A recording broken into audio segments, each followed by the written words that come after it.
let's take flight. Marc D with the C's got the keys to life. Retro toys and comics we adore. TV and movies, let's explore. Sunday Night Geekery, it's the place to be. With Marc D with a C, let your nerd run free. Old school vibes and stories untold. Tune in, tune out, let the magic unfold.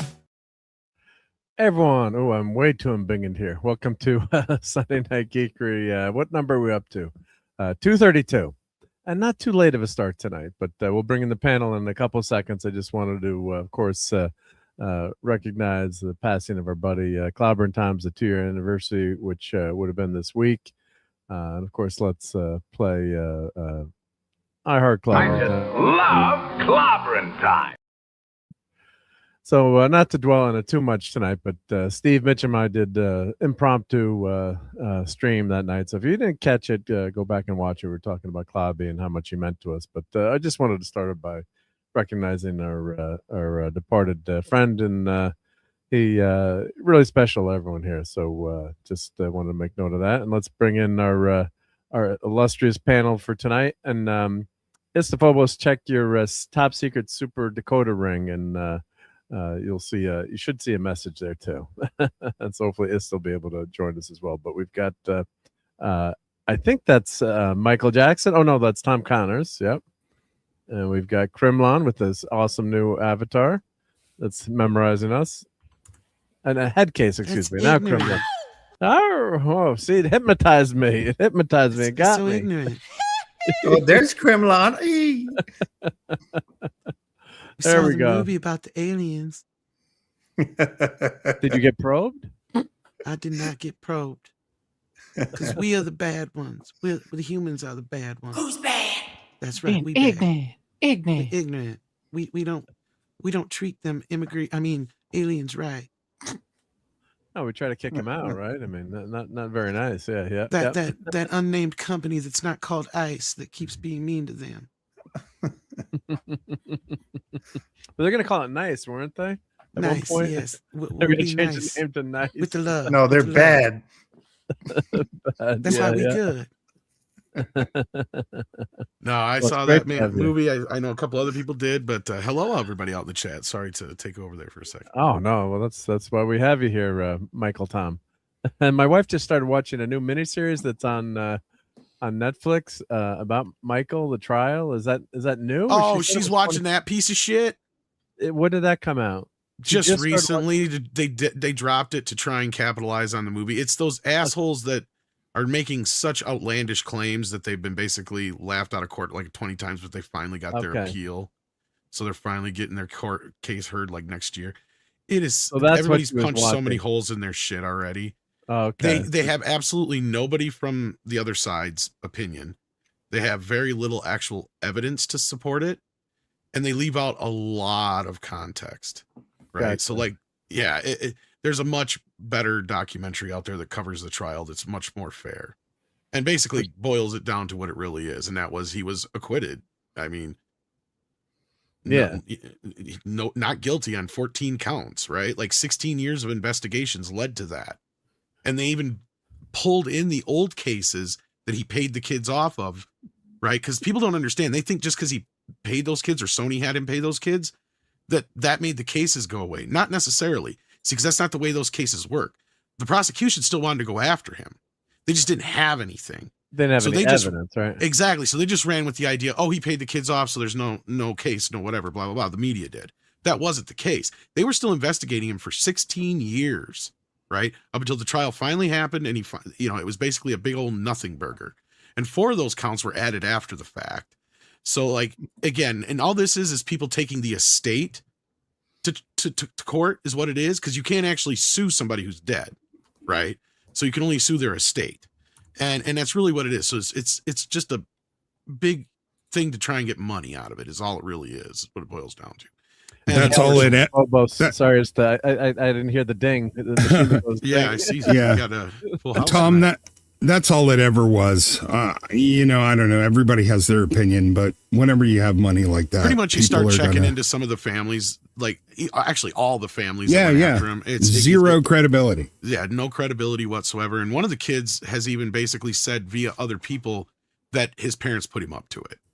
The first kid who actually, and that's in one of the documentaries, because there was a girl who went to school with him, and she didn't realize until like halfway through the semester who he was. And when she put two and two together finally and realized this kid actually was still a fan because he had all kinds of Michael Jackson stuff in his room, and finally realized, oh, he actually knew Michael Jackson and he was the kid. And then there was one point where they were actually having a discussion about it when the other claims had come out, and that kid come out and said, no, I don't think he did it. I think he's innocent. And then he had said to some other kid when they had brought it up to him, and she had said, and again, she was saying, this is all secondhand information. You have to take it that way, right? Because he won't come out and say this publicly. But he said it to those kids like, no, he never touched me. It was my parents who put me up to that shit. Exactly. Macaulay Culkin also did that. He came out and said never anything ever happened. Like, same thing with all the other kid actors. Multiple times he said it. Everybody from Webster to pretty much anybody else who's been famous that's hung around him. Yeah, in the spirit. Oh, go ahead. Well, I was gonna say, there's no doubt that Michael Jackson was a strange dude. And I was talking to my wife. Yeah, absolutely. And you would be strange too if you grew up in the environment that he grew up in. I think the movie did a good job showing that. Yeah, so we haven't watched. We haven't watched the movie yet, but we're planning on hopefully watching it next week, or maybe we'll watch it for Father's Day weekend. I grew up in a normal environment. No spoilers, but strange. Michael gets really big. Yeah, super big. Listen, man. They didn't get to any bad stuff, so it'll be a good watch for you. It won't get spoiled. Yeah, well, there's bad stuff, but it literally ends with bad. The bad stuff from his childhood, but not other people's childhoods. Listen, that movie is not the family, or like if the kids are home that weekend. Yeah, well, how young are your kids? There's some abuse stuff there that's hard. Oh, then they're fine. Yeah, they're fine. I was gonna say, have you seen the miniseries from back in the day, the Jackson miniseries they did on ABC? If you've seen that, that is actually that was really good, right? It's good, but as far as it's good, but as far as like the abuse aspect, that actually dives into that shit more than the new movie does, probably. Yeah, they did leave a lot of stuff out, but there's a lot of really great subtext in the film. It's not really my thing, and I loved the movie, and really I didn't expect to, but as a musician, man, they really did the performances well. And I think in the spirit of geekery, have to mention Michael Jackson was a huge Star Wars film. Don't Stop Till You Get Enough is about the Force, for fuck's sake. Like, he changed the lyrics to that. There's that other Star Wars film that he did, the one that's based on Star Wars. Captain EO. Captain EO, that literally is from the same universe. Yeah, he actually asked Lucas if he could play Jar Jar, and Lucas said no. Can you imagine Jar Jar dancing like Michael? Would have been better as Jar Jar. He wanted to be in a lot of movies. Let me say hi to say hello to the chat. Yeah, I didn't have to say hi to him in the chat. Oh, this guy Stephobos is here. He made it in. Who let him in? Yeah. Hey, thank you for joining tonight. It's the Claude Salin, and we've also got Cypher Chaos. We've got Daniel Berry Sports Highlights, and of course, if you live in the New York City area, the Knicks finally won after 53, and this time around they didn't have O.J. Simpson to mess up the coverage of the game. That was the game that was my birthday. Sweeney was in the audience. That's why they still tore the town down from when they still set this city on fire, for God's sake. Why do people do that? Like a poor bus driver. You just have to understand sports freaks. If we win, we're burning this shit down. If we lose, we're burning this shit down. So Daniel's got some sports highlights, but my kids are all in the city. It's like, stay safe. It's only certain areas, but the poor bus driver, he's like, this is my livelihood. It's like, don't destroy my bus. This is my paycheck. Like the poor guy. Like, hope the Knicks bought him a new bus. Was it his, like, was he a privately owned thing, or was it a? It looked like a school bus. He should have insurance, I would think. It looked like a school bus, but he's like, that's his job. He drives that bus for work. I get it, but I mean, you should still have insurance, but still, Yeah. Especially if you're driving a fucking school bus. It's crazy enough down here with the World Cup. I'll tell you, it's been pretty massive, and we're gonna have the semifinals down in Atlanta. So It'll be big. Well, yeah.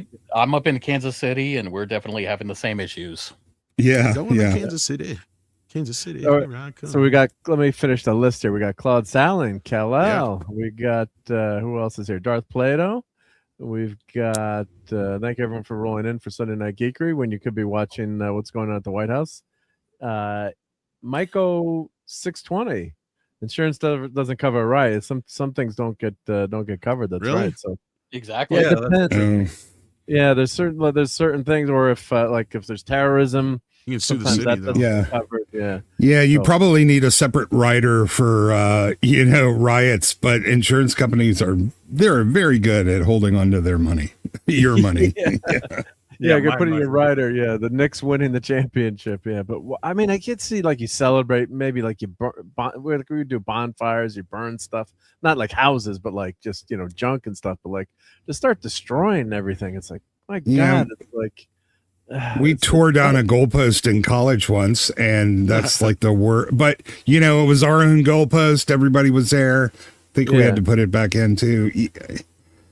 I don't know. People get weird. Law and order seems to be definitely deteriorating in parts of the country. We need Say RoboCop. that again. I was at the University of Kansas when we won the championship in 2008, along with the Orange Bowl, and we never destroyed anything. Did you have any bonfires or anything, or No, it was just a bunch of teenagers and people running around the street. Yeah. Oh, and Maddie's daddy is here. He says, "Thanks for remembering Mike, Marc D with the C." Yeah, that was a fun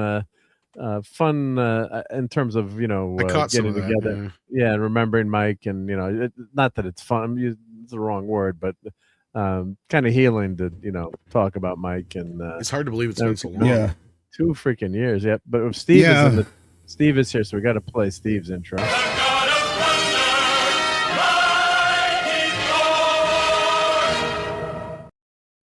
Oh, I remember. Wow, I remember that. It's been a while. What a great show that was. Yeah. But yeah, if you didn't catch that show with Steve and I'm like, should we do it? I didn't do a big, remembrance like we did last year. We got the band back together, but then last minute, I'm like, I'd been talking with Steve the night before, and I'm like, I might go on. And last minute, I'm like, well, let's just go on for 15 minutes. And of course, we started talking about Klobby and all the fun times. And I love this. Here, I got to play this. I'm going to switch the brand here. It's probably going to mess everything up, but let me. I always want to play this one with Tom. Was a lot of fun. So let's see if it doesn't mess up too much. Yep. There's a picture Claude did of Mike. Yep. So let's see. Let's play. I got some clips saved. I got to go through and get some more clips. I love this one. There's a thing we do on Midnight's Edge on birthdays. What's that? You didn't think you was going to get away from me, did you? Yeah, but on the birthday, like one thing. It is your birthday. I now. have one fucking But it wasn't. thing I do, okay? And it's the birthday thing. You don't have nothing else left, and you're trying to take that away from me, too. I mean, come on. I love Bat Tom. I even went and I got the OG birthday song. Just Boy. That's just a classic. Yeah. Tom. Yeah, that's just. I think I was Yeah. watching that one. Mr. Brown, we had a little thing for Klobby at the end of the stream tonight too. So on the Mr. nice. Brown Alliance. Yeah. So And this is another great quote here. The word is given, and the word is clobberonimo.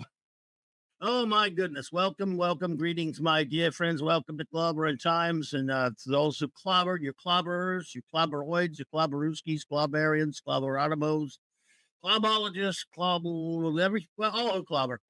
One day, you too may clobber if you learn how to. oh, he forgot Clobberians.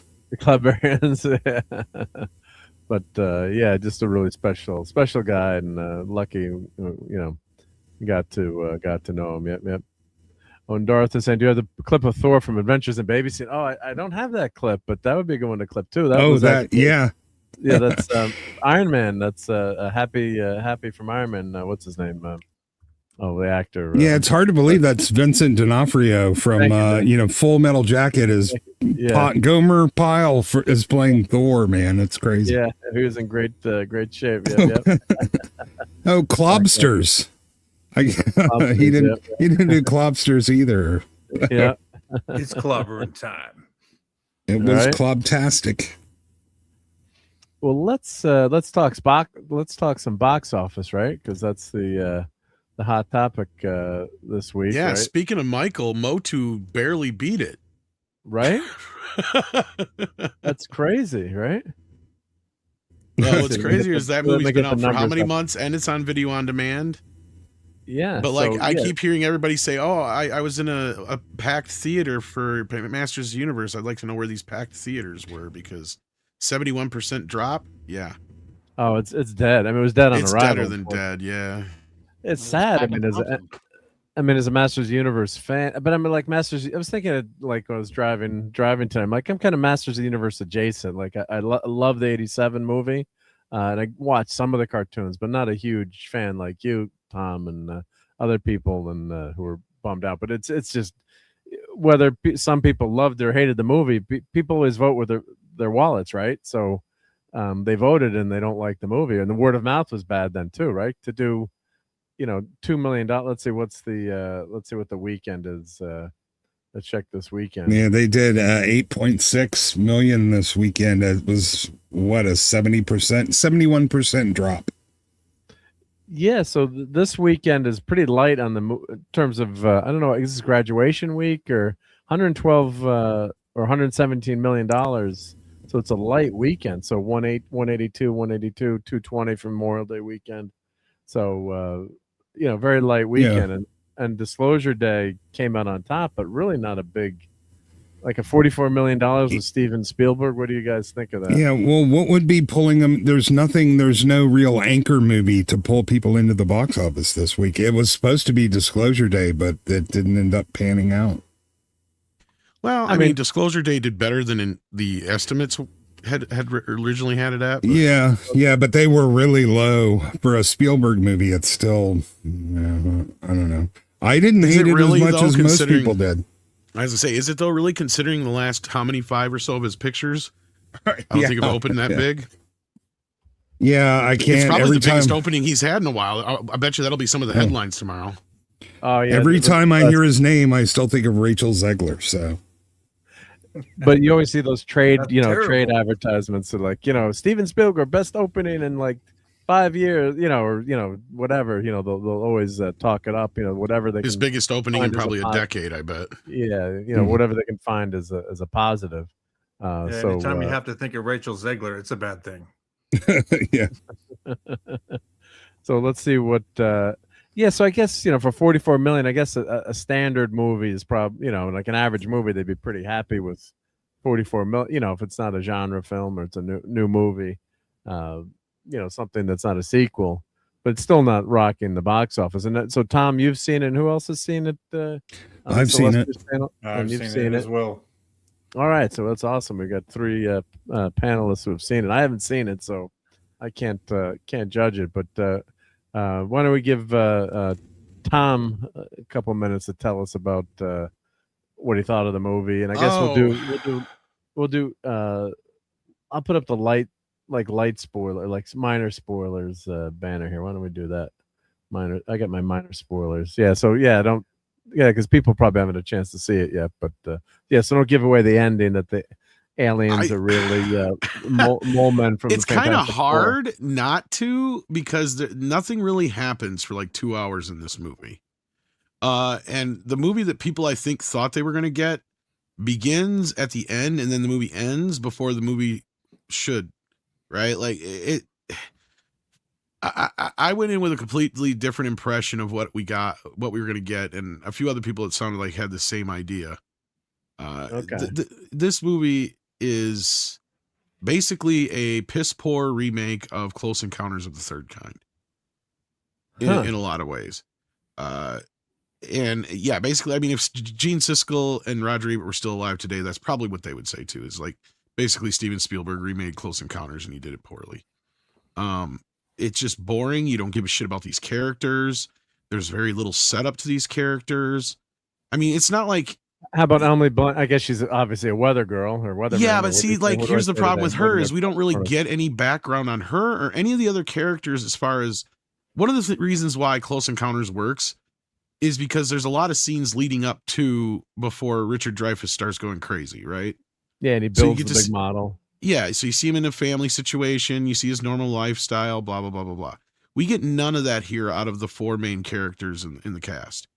So you know how Close Encounters is basically, you know, these people feeling like they're being pulled towards, you know, the mountain or whatever for the meeting. It's kind of similar, but only instead, for some dumb reason, and unfortunately this is a spoiler-ish territory because it's pretty much the entire plot of the film, is basically they've got all this information about aliens and they want to get it out to the world. So instead of just putting it on the internet, they go through this elaborate scheme of trying to do it while they're being chased down by some fucking corporation who wants to take them out. So none of them are worldwide YouTubers like us. And No. can't go live. For There- like No. a few There, seconds. there is an in-movie explanation about why they're doing it the way they are. I just don't know if it's None a of it's good all enough yeah. explanation. Yeah, It's all yeah. redonkulous. Yeah, Yeah, they, but- they So- added so, also. Go ahead. Well, I was just gonna say, so it's really a lot of setup and not a lot of payoff. It seems. Would that be accurate, or not enough? Not a good setup. Like Close Encounters is a fantastic setup and the build, and then it pays off in the end. So are you left disappointed by the ending without giving away the ending? Absolutely. Listen, I thought this was like the best X-Files movie that we should have gotten 20 years ago. I didn't hate it as much as a lot of people, but it's not a good movie. It sort of starts in the middle of Act 2, and I don't mind. He does some classic Spielberg setups, but they're pretty subtle and they go by quick and they're easy to miss. But then I think the main problem in this movie is the discourse, the marketing, and the hype around it. This is not the movie that everybody thought they were getting. This is like, I think I called it Close Encounters Try Again in my tweet. Yeah. You know, it's a movie about, you know, aliens again. It's not really about the disclosure. It's not about the ramifications. There's a little bit of philosophical musing about what it means and should we do it? Is the world ready? Stuff like that. But it actually ends at the point where I do think most people felt the movie was going to start. There were some questions it asked, but it didn't explore the big ones that I think people were expecting. And Hail to Is this- Polly's Minion. Is this akin to like a more of a slow burn suspense, kind of similar to the Signs movie from early 2000s? Listen, I love the setup. I love the first hour mostly because Emily Blunt I thought was great. And as she's sort of dealing with these new psychic powers the aliens gave her, I thought it was kind of humorous and entertaining and enjoyable. But once they moved to the other guy, he was just, I think R2 called him a charisma black hole. He looks like John Turturro's less talented younger brother. Like, I don't even remember his name, man. I don't know the actor's name. I just like put Emily back on screen. It was entertaining enough. And then in the middle, they start with a bunch of Deus Ex Machina mind control stuff that's not properly set up. And you don't really, they don't explain the world enough and what's going on to really sort of understand the context in which all this is happening. One more thing. This movie ignores the last 20 years of technological advancement. I mean, they're chasing these guys, but they supposedly have alien tech, but we got no drones, no satellites, you know, no microchip tracking. All they do is, you know, snap their phone in half and now they're safe. It ignores a lot of the things that would have actually happened if this happened in our world. This felt like it was originally conceived 20 years ago.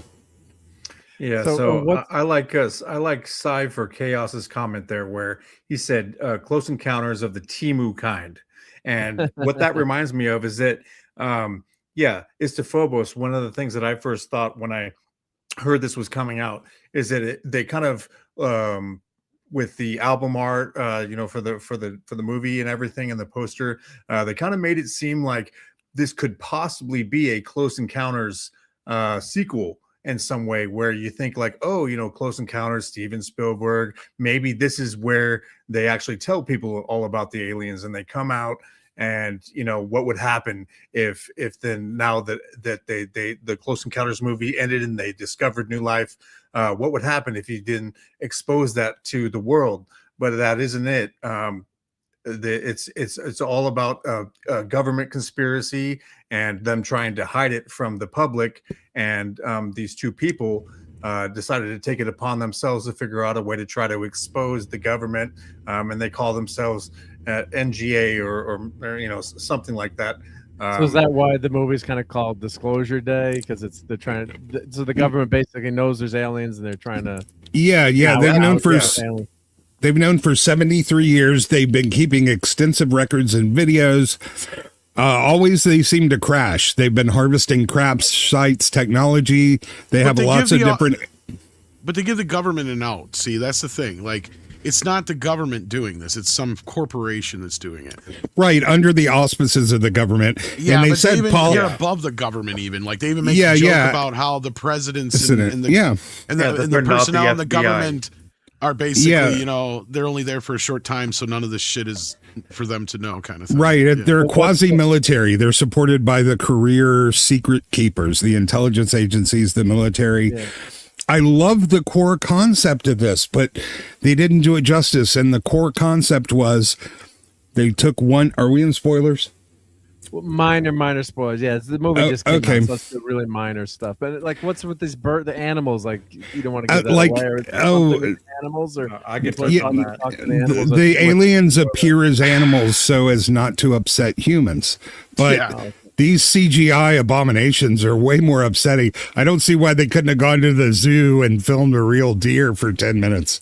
I don't know. You know what? And I'll be the first one to point that out. As silly as it sounds, everybody's seen that South Park episode where they meet the aliens, and then he's like, "Do you want me to look like Shaq, or do you want me to look like Missy Elliott, or now I'm a taco that puts out ice cream." You know what I'm saying? That's what they're doing there. And also, these people have seen these their whole life. They have been there the whole time trying to communicate, but until they found out, which is kind of a weird concept, until they found out that they existed, they didn't contact them, even though they've been trying to this whole time. That's what they're trying to say, is that the aliens are trying to talk to people, but they don't want to scare them. So they when you see a deer, in your backyard, that's supposed to be, a representation of some sort of alien life trying to contact and make contact with you.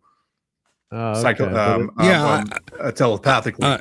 I didn't really get that as much as I got, they were preparing a certain group of humans to be able to communicate and then help them join the larger galaxy of sentient beings.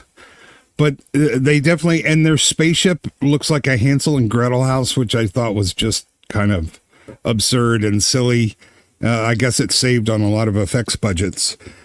But there's too many plot holes and things that aren't explained. Like, so they give two people these extraordinary powers, and they're supposed to be able to use that. They're complementary. This is why I don't know how spoiler territory we're into, but very, very minor. But is that like Emily Blunt can speak all these different languages or something? Yeah, she can communicate to all living things, and the other guy understands the mathematics of the universe, and together they're supposed to create this bridge between humanity and the aliens. But so they're Wonder Twins, basically? Yeah, but their powers don't work because they forgot being abducted, and I don't know if that was supposed to happen. And one of them came back 15 years ago, but Emily Blunt's only got hers like 2 days ago when a cardinal threw in through the window.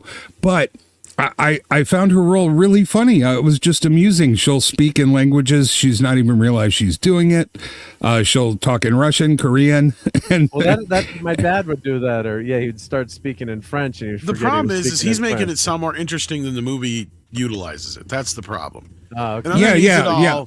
It's so really, what do you think? It feels a lot like Spielberg's trying to make some allegory with immigration rights.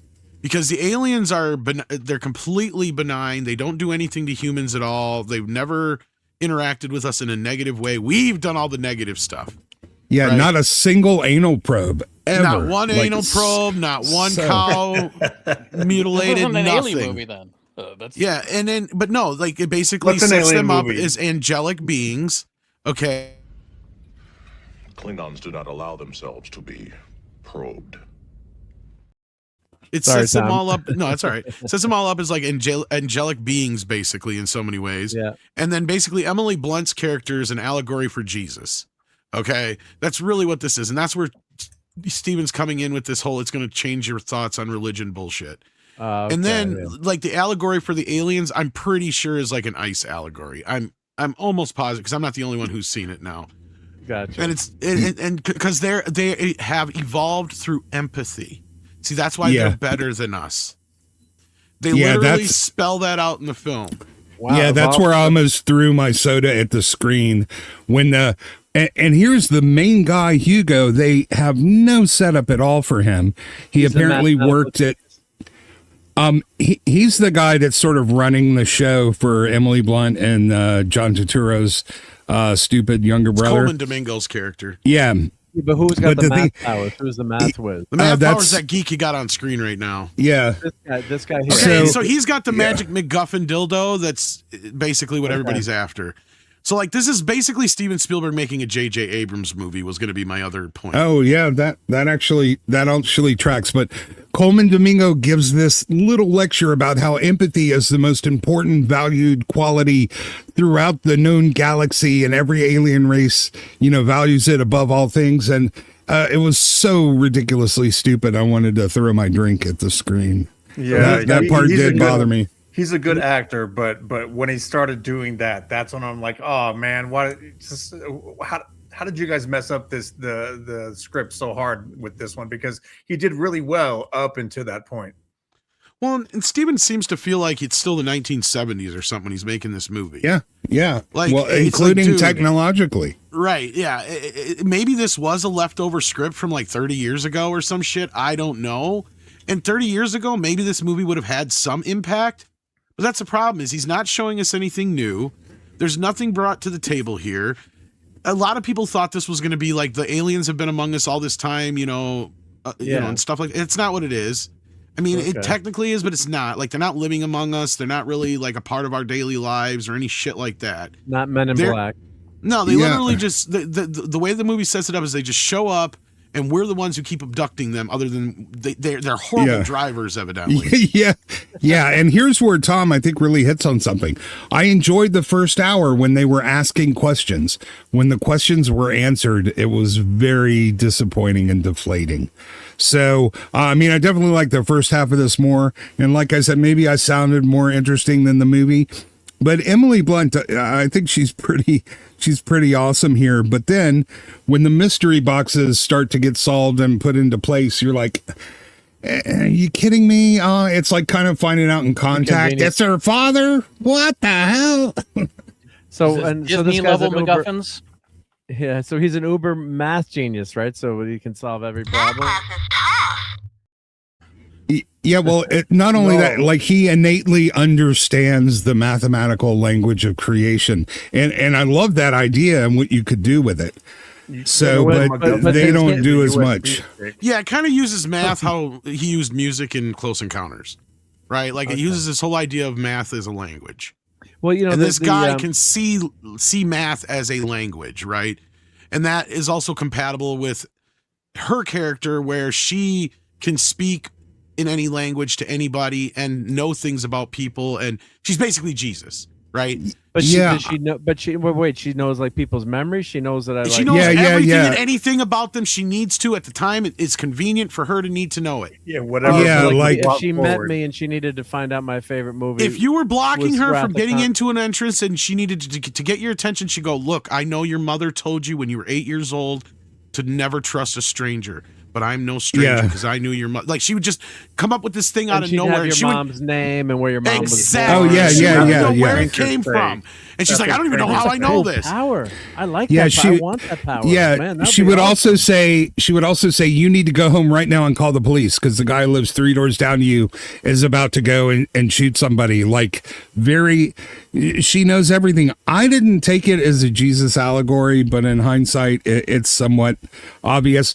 I took it as more of a Lensman thing than he was ripping off the Lensman. So You it's a could lot really like, black. what's Go that ahead. Okay, movie? Sip. What's that? What's the movie with man, that creep guy that's in The Usual Suspects? It's Kevin it's- Spacey, K-Pax. Yeah, K-Pax. It's like that. She knows everything. He knows everything. He can tell people's emotions. She can tell like their intentions. She can see if they're lying. And in the movie, this government, the company that's a private entity, they try to portray themselves as the FBI, and she exposes them to the hospital that they aren't the FBI. They're there to abduct her, and they're trying to figure out a way to get her out of there. Yeah, her powers were a little bit over the top, and definitely like nothing in the movie for any of this sort of alien stuff was very well defined. So you didn't really know. Well, you couldn't really lock onto the story. What's going to happen? You know, they had a guy disappear for no reason, and then he comes back lying on the floor, and you're like, well, what's that? They have mind control, and you're like, well, no one ever mentioned it could do that kind of thing. But he can't mind control anybody who's had an alien experience. And the world building, including like, well, what's going on in the world? Why are we close to World War III? Who's the bad guy? Who's the bad, what are the conflicts? Yeah, they didn't set in the it background. up well. By about 2/3 of the way into the movie, you realize, because they make a joke about World War III, and you just think they're just making an off-the-cuff remark, and then you finally realize they're not kidding. They're being serious. Like, we're literally on the verge or in the middle of World War III, because there's all these news reports about North Korea and this war that we're in the middle of, and they have to interrupt it for this shit. Right? Oh, so we're in a war with North Korea in this movie? Yeah, and Russia, except you're not sure whose side Russia's on. Yeah, so like it's this whole big thing going, but you don't know because they don't give you any info on it. They give you zero fucking background. It feels like all the front end of this movie was chopped off. All we got was the middle of the movie, and then the rest of the movie was left off. And you got the shot up here on screen. Thank you for bringing this one up. This is one of the most ridiculous fucking scenes in the entire film. And the time when I saw the trailer, the CGI looked horrific in this. It is horrible. It's really bad. It is one of the dumbest fucking scenes I've ever seen in a movie in my life. First of all, they'd be deader than dead. Yeah, right? I liked this scene for about 10 seconds, but as it dragged the car on for 7.5 miles, and again, I'm like, you're stretching credulity. Here's another thing about movie stupidity that pisses me off. Like, they couldn't have turned right or left at any given motherfucking time. So explain the setup for this thing. Okay, so they're sitting there at a fucking stop, right? And you got a good, probably 30 feet between you and the train tracks when you're at a stop? Yeah, one of the signs. Right? One of the gates So are down. these bad guys come up from behind them, crush into them, and start pushing them towards the train. And Emily's got her fucking foot on the fucking brake. She's like, I can't jump out, because he's like, jump out. And I'm sitting here going, just turn, you stupid turn bitch. the wheel. Fucking turn the wheel. You got plenty of room to turn, and then gun it.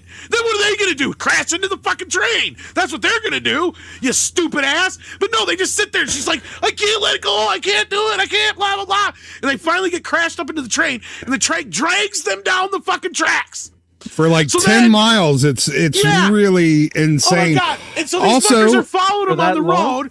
Yes, and they're kicking the fucking window out, and they're getting out on the top of the hood, and they're like, you gotta jump. And where that looks right there, that's bullshit. There's like a good 3 or 4 feet between where that fucking rung is, that bottom rung, and where the car is. There's no way they'd be able to fucking reach that without jumping, is the first thought I had. But no, he just reaches right up there and grabs it. It's like, what the fuck is this is bullshit. Yeah, and why didn't she just powers, like, wait? No, that's what I'm trying to say. She already did mind control to rescue this guy from captivity. So why didn't she use the same mind control of the guys in the car? Like, the movie forgot what it did like 10 minutes ago. There's like that's the problem with every one of these setups for an action sequence, because nothing fucking happens except for the movie's nothing but a bunch of chase scenes. And there's always this most ludicrous reasons these chase scenes keep going on is because some of the people are either the people chasing them or the chasees are the stupidest fucking people on the planet. And they don't do the most obvious fucking thing. Right? At some point before this, they drive through a goddamned house for no good fucking reason. Like they're chasing them down. I'm like, just turn this way or turn that way or go this way or what are you fucking doing? They drive right through a fucking house. Like, it's just so Steven Spielberg could probably have a big stunt. That's what I'm saying. Everything feels like it's a setup for a stunt scene. It's like, this is not logical though. You wouldn't do this. And these people are like, and why are they none getting of on this the makes train? fucking sense. Because the car got rammed by the train, but it didn't go under the train, and it's getting dragged. by the train? No, it just got dragged, and it's just dragging along there, and there's So just that's the sitting only in way there. out. Yeah, and I'm just like going. First of all, that there's no way they'd be alive. There's just no fucking way. That train would just crush that fucking car and pull it apart into pieces. Yeah, but you know that's movie shit. Like It's look movie Fast shit. and the Furious. I didn't mind that as much as the, really the unhinged plot holes that make it really difficult to follow the That's story and true. what's It accidentally is. going on. Like, yeah, man, didn't they put a fucking car in space in a Fast and Furious movie? So, Yeah, no, I mean- if I can handle that shit. Yeah, I'm not gonna deny you there. But then you got like basically Wyatt Russell here, who's the only smart character in the entire fucking film. Because he's like, this bitch is crazy. And then he disappears halfway through. And then you got this other chick, Jane, who disappears halfway through. But she comes back. They don't have powers. They don't have powers. No, right? they're just... See, that's the thing, is you're thrusted in... And that's what Steven thinks he's doing, is he's thrusting you into this story. And then it just gets boring for the longest fucking time. Because he doesn't really introduce these characters. You're just kind of left to your own accord to kind of figure out who the fuck they are and what they're doing and why they're doing it. And then they sprinkle little things throughout to kind of keep you going, but it was so fucking boring. I can't express how boring it was. Okay. Like, Yeah, so we got a wanted to question say- here. Yeah. I was going to answer. From Brian Barber. Brian. I pulled up the list of Spielberg's last few movies. So, Yeah. Fableman's 45 million, West Side Story 76, Ready Player One 583. Which once I read the book, that's their full box office, though, right? Yeah. Once I read the book of Ready Player One, the movie was so dumbed down. I was pissed by the movie, which I enjoyed. Wait, which one? Through this list. Ready Player One. The book. Well, there was a lot of problems. Yeah, they had a lot of legal issues adapting that book too. Yeah, well, and I think Spielberg was the wrong choice to direct it. Yeah, so we've got.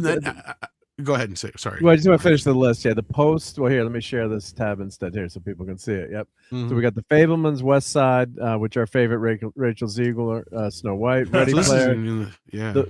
The Post, BFG 200. I wish it had openings, not just the totals. But I didn't ask Rock that. Yeah, I looked for that. I couldn't find it. But right there, from those numbers, I could tell you that's guaranteed what's going to say fucking come tomorrow morning is they're going to say it's Spielberg's biggest weekend opening since probably way back on Adventures of Tintin. Can I just say, Brian said he felt like Schindler's List is where they let Hollywood let Spielberg into the club. That was the problem. He was at its best when he hated Hollywood and they hated him. Once he got into the club, he lost something. It really took away his edge. That is the demarcation point right there. Yeah. Yeah, and that's the same thing. Park. That's the same thing with George Lucas too. As soon as he started getting into the club, he lost all of his originality and making props from scratch and everything. And like I like the prequels, but that's where the prequels started coming in. Because if you look at his list post Saving Private Ryan, I mean, there's even some entries before that, but we'll just go post Private Ryan. The only movie in there that's accidentally good is Catch Me If You Can. That's a good one. Yeah, I put Munich is okay. Lincoln was fucking over fucking blown. Bridge of Spies was okay. I put Last Crusade. Minority Report was good. But see, Minority Report wasn't a Spielberg movie. It was a Tom Cruise movie, and it was definitely a Cruise movie. It was basically him trying to make a Ridley Scott movie. See, that's the thing, is once you hit that point there, the 2000s, AI, see, that movie was a movie that was a leftover from Kubrick. So that was Spielberg making a Kubrick movie. That was Catch Me If You Can. Was Robin Williams in that one, or who was in AI? No, AI was the one with the little kid. The Pinocchio. Yeah, and Jude Law. That's right. Yeah. Jude Law was the then sex you got robot. The Terminal, which was just like, what the fuck were you thinking? Yeah, I'm going to call Last Crusade as the peak and movies to either side of that were really good. But I think that's where he actually peaked, and his 5 or so movies after Last Crusade were fine, but that's when the decline started. These movies are fine I for do any love other Tintin. director, right? That's the problem. Is these aren't Steven Spielberg movies, though. We're looking through this list now, and once you get past the 2000s, none of them are Steven Spielberg movies other than Indiana Jones. And that isn't even a Steven Spielberg movie at this point. It's George Lucas's Indiana Jones. Let's be fucking real. Yeah. It's exactly what it is. Because all you got to do is watch the making of it. And Spielberg basically says, George kept handing me this script with aliens. I'm like, George, I don't want to do aliens. I'm done with aliens. Yeah. And he goes, they're not aliens. They're interdimensional beings. And I'm like, fine, whatever. And I threw my hands up. Yeah. Because it's basically him saying, I give up, I give in, because it's going to happen one way or the other. Yeah, Tom, you said... I was just to say, anyone in the chat or watching hasn't seen Duel. That's his first. Yeah, that's his first. That's his first movie. It was a TV movie. But Tom, you said one of those was him doing a Ridley Scott movie, and the other one a Tom Cruise movie, and you had a third one, but you didn't quite finish. What was the other one you were going to say? I'd have to see the list again. It was Catch Me If You Can, but I was trying to think. It was like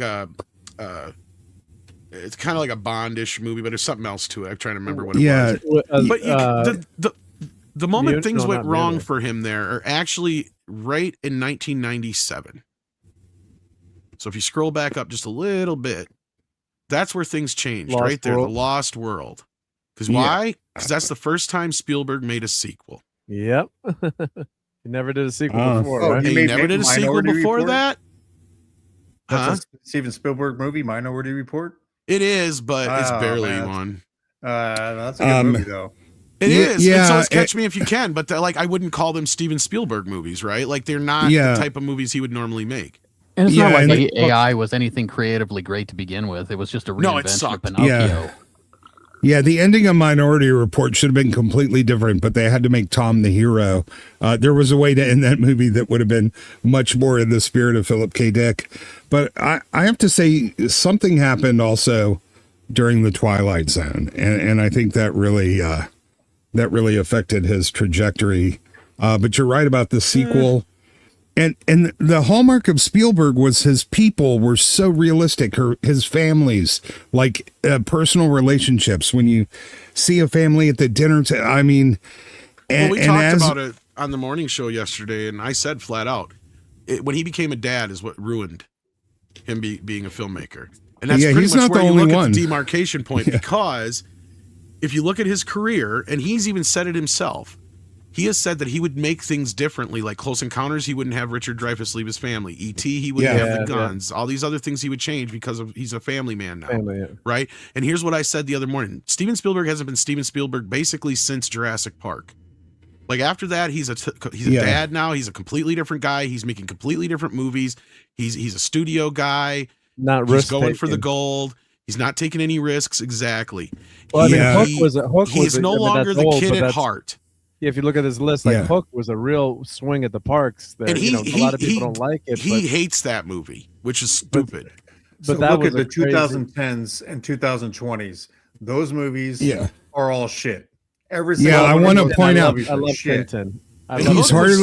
He's hardly the only one that became a dad and went to shit. That actually happens. It happens with comedians a lot. It happens with filmmakers. It happens with writers. He got rich. So he got he's out in good touch. Company. But what I meant specifically was he lost that childlike innocence of himself to where he could throw away those inhibitions that he used to have. The only passable one. And he lost the drive to succeed. Look what happened to J.R.R. Martin. Look what happened to Martin once he got rich. Like, he stopped really writing things. Like, he didn't have the motivation to really succeed anymore because he'd already made it. It made him lazy. Well, he lost touch, and I made the analogy of basically like Metallica is a good example of the same kind of thing, right? Like, the moment the Black Album happened, after that they were nothing but corporate, and they turned on their fans, right? Like, and they got so out of touch from what made them what they were. They like to pretend they were still grungy garage days, but they weren't. Right? I thought you said Mattel. I'm like, they've been shit for a while. But like, it's funny because like I also compared, like to Michael Jackson, because Michael Jackson kind of missed the boat on rap the first time out. Quincy Jones was like, you should add some rap into bad, and he's like, no, I'm not going to do that. I think it's just a fad. Well, then he missed the boat on that, and so in Dangerous, he basically created New Jack Swing because he wanted to get ahead of the game again. And that's where Spielberg messed up. Jurassic Park was his New Jack Swing, right? Like that was him coming back, and then from that point on, he just fucked it up. And I don't know why. And was that Headcase was trying to say something before about you liked oh god, we're scroll down the list here. Ready Player One. Ready Player One. 2010s to 2020s. Now, if you look at those movies, scroll down there, you can see that Ready Player One is the only passable movie in a 10-year span of 10 movies or whatever he did there. Some of those I've never even heard of. 1010 is way better than Ready Player One. And that's a co-production with Peter Jackson. But the thing with Ready Player One is this. It's not so much that it's a bad movie or it's a bad story. I just think Spielberg is too close to it. He is referenced so much in it that he is the wrong guy to be making it. That's a good point. And he's too close to it, and he tried to avoid certain things and aspects, which made it too difficult to make. Where I hate to say this, but that's the type of movie you needed somebody like J.J. Abrams to make, somebody who's influenced by Spielberg to make it, who can actually get in there and play around with all these influences. Because once you get Spielberg involved, it became, well, I don't want to keep nodding to myself, so I'm going to keep throwing these other things in here. And they changed the story so much from my understanding. I haven't read the book. God. If anyone hasn't, from what people have said, when I read the book a couple of summers ago from my beach vacation, I couldn't put the damn book down, and it has the first, you've got to solve all these puzzles. The first puzzle that they solve, without giving away any spoilers, the kid has got to go through so much stuff and really use his brain. And the movie starts, it's just all these car races and chases, and they really ignore the intellect behind all these puzzles. And it's like such a dumbed down version. I really liked the movie when it came out, but when I read the book, it was almost like the Martian, reading that book first. I'm like, oh my God, I'm like, what did you do to this movie? Like, it was fun before, but I'm like, you missed like all these major puzzles and tricks and twists and turns and the characters. So they got the basic setup right, but maybe as you're saying, Tom, with some rights issues, but some of these things didn't even have rights issues. Just like I don't come down to races, and that's you can say that about any movie though. When you're going from a book adaptation to something like that, that's true. You're going to lose a lot of it.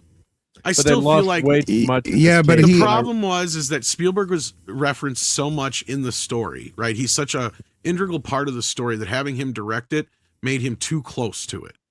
That's what I think was the main problem. The movie is an Easter egg novel. All it is geek porn from start to finish. I'm not even sure it can actually make. I'm not sure you could actually make a successful movie out of it. I mean, that's really good. Maybe you can. But you need somebody who has that frame objectivity. That objectivity, exactly, because that's the problem with Steven Spielberg is he doesn't have that. It's about him. He's part of the story, so it's kind of hard for him to separate himself from that. Yeah, and what we got was for me, it was like Denis Villeneuve's Dune. He left out all the parts that made it great and put in the parts that were just that he liked and he wanted, but the parts that he left out were the ones that really separated the book and made it great. And I felt like with Ready Player One, the same thing. You chose to adapt the wrong parts of this book. Oh, I couldn't believe it when I read it. I'm like, you can't be serious, to quote my John McEnroe. But I was like, wow. Are we not doing spoilers for Disclosure Day anymore, or are we? Well, to get back to that, I guess. The end of it. Can we talk about the end of it a little bit? So I wanted to point out that like if anybody's going to watch this movie, that it has a cliffhanger at the end, and I don't think that's a spoiler because they're trying to do a sequel. I think that they're really trying to add to it for some reason. They think that there's going to be like a continuance of it. So when you're watching it, just be prepared that they're gonna leave you with a cliffhanger. So like what you're looking at right here, it's just a diagram you see on a bunch of alien stuff. They don't explain it. They don't really let you know the significance. Stupid. Yeah, it just appears. Yeah, and it's the same thing that's on the bullshit magic wands, and they don't explain why. It's like does he not understand what the crop circles actually are? Yeah, Is they that- were fake. They're a symbol? big, huge fraud thing that the two guys put together. But it my was point all was is fake. Every single they're crop supposed to be circle the is imprint of ships. Now all of a sudden they're they're like signs, like because the poster of signs made the imprints actually look like symbols. It's like so he's making them all symbols now. So it's like he's rewriting the book a little bit on aliens, basically, is what he's been doing. Yeah, and the imprint of a ship is the footprint of the Hansel and Gretel house.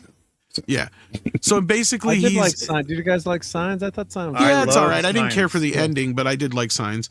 But the problem with that is you have movies like Signs and so many other alien films that have come out in the wake of Close Encounters. Steven Spielberg jumping back into that boat because you got to kind of ignore War of the Worlds because A, it's an adaptation, and B, he's a hypocrite because he said he'd never make a movie where the aliens are the bad guys. But then now I kind of wish he would never do that again because this movie sucks so bad. It's made him so good. Mel Gibson is what made Signs work. Mel Gibson was amazing in that movie. If it weren't for that, the movie would have went downhill fast. Yeah, but no, he's Mark, giving us nothing. Go ahead. Sorry. Can you explain to me why an alien species that finds water lethal would even come to a planet that's 78% water? Yeah, we're 80% water. Yeah.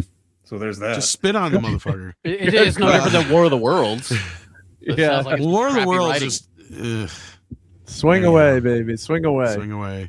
Swing away. But yeah, it's a good movie. But that is true. Yeah, maybe they would kind of think it over twice. Yeah. Yeah, Spielberg, it might be time to take away Grandpa's car keys, but don't forget, man, the guy's still the GOAT, and everything that we love wouldn't exist without him. He is he is the GOAT, if not one of the GOATs now. That's the problem. Yeah. This is what I was saying the other day is I'm starting to understand more and more when Tarantino says a director should quit after like 10 movies. Yeah, or 9 because maybe. if you look at Spielberg's career, he's got a lot more shit movies now than he does good movies. We're getting to that point. Yeah, like Ridley Tarantino's Scott smart should for have that. quit at 2. Yeah, no shit. A lot easier just to take his keys away. Well, It's interesting. I mean, like, if you compare to musicians, like the beginning of their career is phenomenal, and then later in their career, they just can't write good songs anymore. And not that I can write a song, but like, did you ever notice that? Like, what I mean, last album was pretty decent. Off the some musicians are like that, and only some are smart enough to know. Like, I hate to invoke Michael again, but he said the same thing after he was done with Invincible. He's like, I am done. This is it. Yeah. Like, Creativity is a perishable commodity, and I've been using that same analogy. The Stones have like 200 albums, but nobody listens to any other than like the first 5 or 6. It's always been like you cannot maintain peak maximum creativity forever. That's why the smart people, they move into producing and they go into mentoring, and then they go help other people how to write songs. But I can't think of a single better than Backstreet Boys. Yeah, I can't think of a single musician that, is still like 10 years after their peak, is still writing phenomenal music. Well, they Iron can Maiden do had a pretty good album a couple of years back that I really Who did? loved. Well, Iron Maiden. But no, but it's a rarity rather than the exceptions to the rules are very few. Exceptions. And they haven't been recording an album every 2 years in between. So and that's it why I was a brought long Michael time. up as a great example of that, because like he put all everything he had into those 6 albums. Right? Like, yes, he made a lot of other albums with the Jackson 5 and at Motown, but that's not what we're talking about. We're talking about from Off the Wall to Invincible. Those albums, when he said he was done, he was done. And that's when he did his concerts, when he said, this is it. He was saying that to the people, too. He's like, this is it. I'm doing one more concert for you guys, and then I'm retiring. Like, I don't think people realized that. That's a smart move. The Jackson he was so good for so long. And why ruin it? Just like, and that's exactly why he said that. He's like, I don't have it in me anymore. I don't think I have enough songs left in me, and I don't think I should do an album if it's not worth doing. And same thing with the tours and all that kind of stuff. And he wanted to be a dad, so yeah. The most successful creative streak any band had was the Beatles, but it was all done in a 10-year period. And it was they made an incredible run of albums. But if they were still around, nobody'd be listening to the shit they're making. But you basically had 3 Michelangelos and a Raphael sitting in the group, though, too. That's the thing. That's the difference. And those guys, it's like the Eagles are another great example of that. They came out with fucking, 5-6 albums? Boom, we're done, and we're going separate. Yeah. And they're known as fucking, legends legends because of that. They got back together. They put one of the hell of a show on. They fucking went back and did their thing again. Look at Led Zeppelin's last album. That was the trajectory they were heading for. So, they ended because of John Bonham's death, but they wouldn't have been going on much longer. But I mean, anyway. look at the Eagles' Last Resort and then Jump to Hell Freezes Over. Both are just amazing fucking. And Hell Freezes Over knows exactly what it needs to be. Right? It's like 3 or 4 new songs, and the rest is just live shit. Yeah. And like Led Zeppelin. Was the last album The Presence or In Through the Outdoor? Well, Coda was a posthumous one, but that was again, Jones album, In Through the Outdoor. Yeah. Creativity is perishable, and of course I think Page was it was very light on guitar because Page was so strung out on heroin he could barely even make it to the recording studio. But they were kind of done before they were done. Like, what amazes me is the Who actually made a few good albums after Keith Moon died, but those sound more like Pete Townsend's solo career. Paul McCartney had some great albums, the Wings. He had some good album. They both had a really good solo career, but nothing they did on their own is comparable to the Beatles, man. That's the thing. Those guys were John magic and Paul, together. You could argue, they didn't reach heights, but you're totally right. It's just like when Gilmore and Waters are together, they make magic. They're decent musicians on their own, but that's the magic of a band. Because as far as I'm concerned, the only real Pink Floyd is the Roger Waters and you just said his name, David Gilmour. Gilmour years, basically. As far as I love the Sid Barrett stuff, but. And post, I'm just like, no, this is just David Gilmour. Fucking David Gilmour with the name. It's David Gilmour. Like, listen, it's almost magical to find a group of musicians that you can do together is so much greater than the sum of your individual talents. That's why truly amazing groups are very rare, but they don't last forever. Creativity Billy does Idol not last is a forever. Workhorse, but he doesn't have the heights that he used to, right? Yeah. Rush is like the biggest workhorse in rock and roll, but none of their albums past, Signals or moving AC/DC pictures is another good example very of that, notable. Right? They just keep doing the same shit. They don't stop. They don't change everything. Exactly. It doesn't matter what new album comes out. You know exactly what it's going to fucking sound like. And that's why people go to the shows. Nobody wanted to hear Rush's album from 2015, man. They want to hear Red Barchetta. That's the kid in yours like the new stuff and Hail to Six, but it's a select. The audience has become more selective. An interesting thing stuff. to say, and I just wanted to throw one more thing out there is that you can have all that really good stuff, and then have people that care about it and take care of it, such as Zakk Wylde that is doing old Black Sabbath tour right now. He's still doing it. And it just sounds amazing. So you can have those good things and still have them last, but you don't need to make a complete new album with complete new songs and stuff. Sometimes maybe those good classic songs or what really like rock people. And when you have another a good musician example, like Zakk Wylde, to come through it and play those songs, those old Black Sabbath songs. Those really are the only ones. Those are the only. That's what counts, man. A million guys can play guitar, but only a few of them can actually write amazing songs. And that's the thing. You should play the old stuff that was really great. And that's what successful bands do. They go on these legacy reunion tours, etc. No one's really interested in the new shit. No one's saying that a band shouldn't evolve or anything like that. Like, I mean, you can still evolve, but you just got to find the right niche. But like, look at Guns N' Roses as a prime example of they shot their wad. And then ever since then, it's just and he can't even sing anymore. Axl Rose can't sing. He literally cannot even sing anymore, which is sad. But like that's when if you can't sing anymore, you're probably done. Yeah. Well, most people don't even get a wad. So you know what? Hats off to one-hit wonders, because most people don't even have that one hit. It's amazing enough when you make a hit song. If you make a hit album, that's amazing. If you have a string of it, that's almost unheard of, and it's magical. So, I'm not saying retire. Don't put up the instrument, but kind of understand the limitations of your creative life. And but like Deep Purple had the last album I really liked. I'm giving exceptions. And the last Stones album was actually decent too. It was good. I liked. I mean, it's not. It's not. It But doesn't surprise me by how good it was relative to their age. Yeah, but it doesn't belong in the same universe as Beggar's Banquet and Goat's Head Soup and Exile. That's the thing. No, man, we are talking night and day here. Yeah, hey, I listened to this. I like it. But you're not going to play it 1,000 times over and wear out the vinyl like you would Exile on Main Street. Yeah, what was the Iron Maiden album? I played that one over and over. That was the one with a couple of years. It's an older album now, but oh shit, what was that? Was with all the Deba would like with all the blimps, right? It was all about. Let's see, where may I find their albums here? Let's see. Someone's got to know in the chat. We got to have some. Wait, what are you asking? I'm trying to remember the Iron Maiden album from like 5 years ago. That I loved. Yeah, I listened to that over and over and over. And Book of Souls. That was a phenomenal album. What year was Book of Souls? Iron Maiden's really good. Like it made. I can see where they could come up with something. I would have thought maybe Megadeth, too, would be another one that like they could just drop something really good, because they've just been.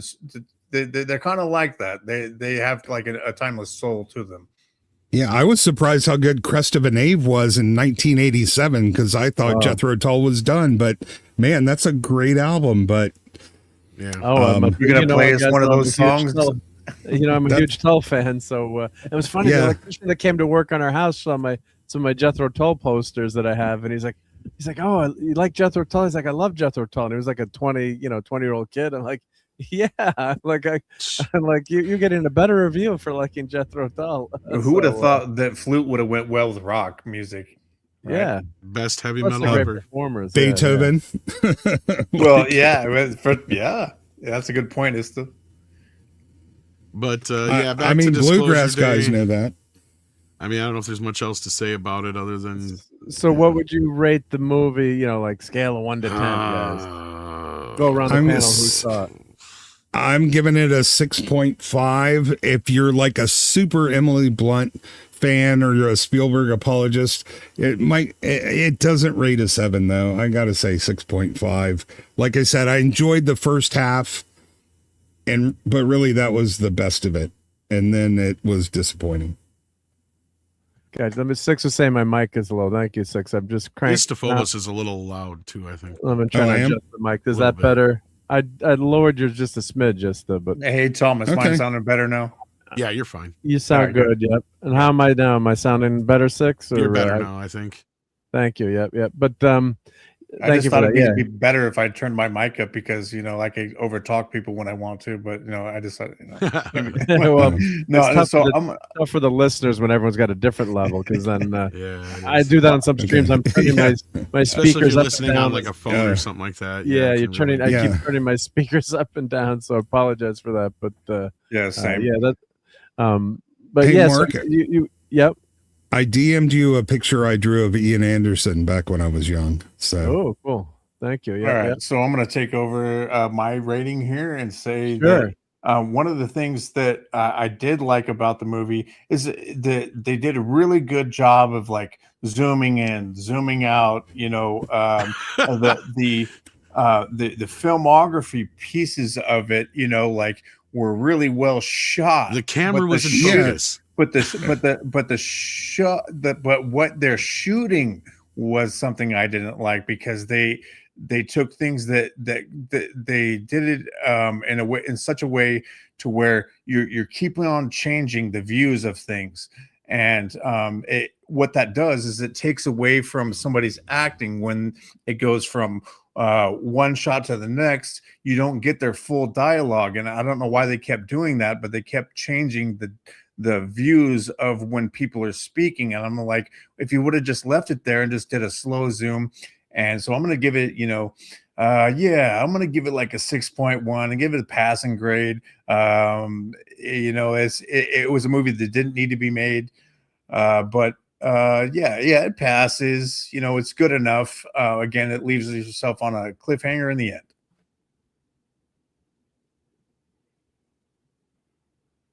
Yeah, I can't give it a passing grade. I'd give it like a 4. at best, and that's being nice. I just don't know anybody who'd like this movie. It's full of great concepts and ideas, but Like this shot looks great here to interrupt. Tom. Yeah. This looks really interesting. Yeah, and the filmography was really well done. That's kind of the part that was speaking Spielberg to me. I was laughing about that. But like, yeah, it was in focus. There was sound. It was in color. That's some good things about it, I guess. Very appealing trailer movie. Yeah. Very appealing trailer movie. Yeah, in that respect, it makes a good trailer, but it's not a very good movie. Yeah, it's not, but you know what? It doesn't deserve the rabid hate that Spielberg doesn't deserve the rabid. I don't know how responsible he personally is for all the hype around this movie. It did it no favors.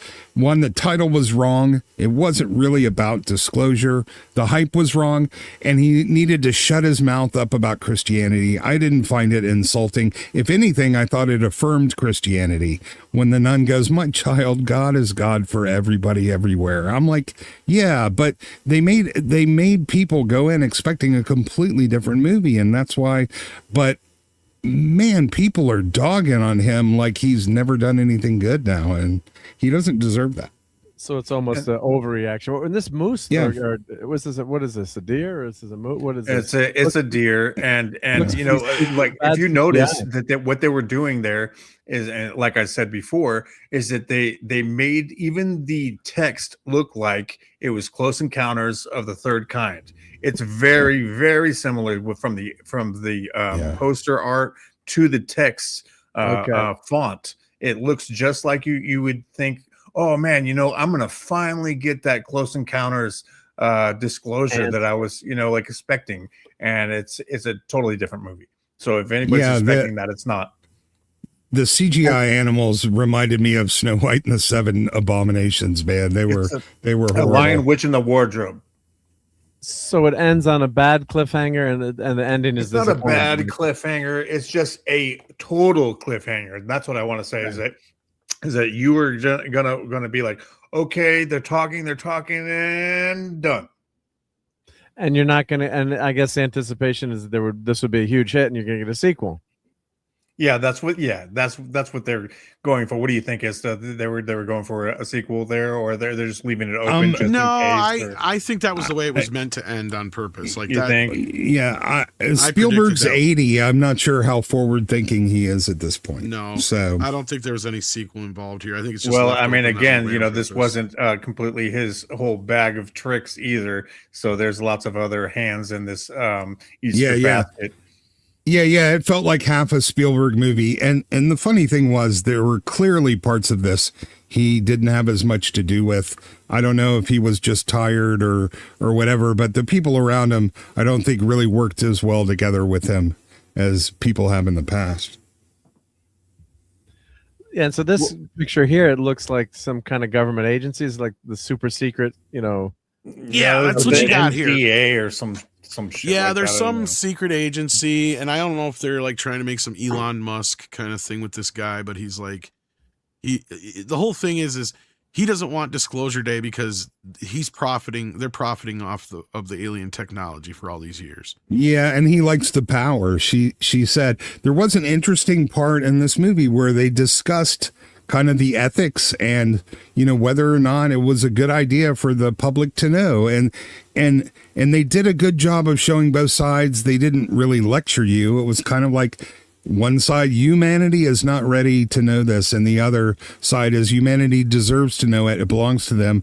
And ultimately, the side that said they weren't ready to know, well, you aren't ready to give up your power and control.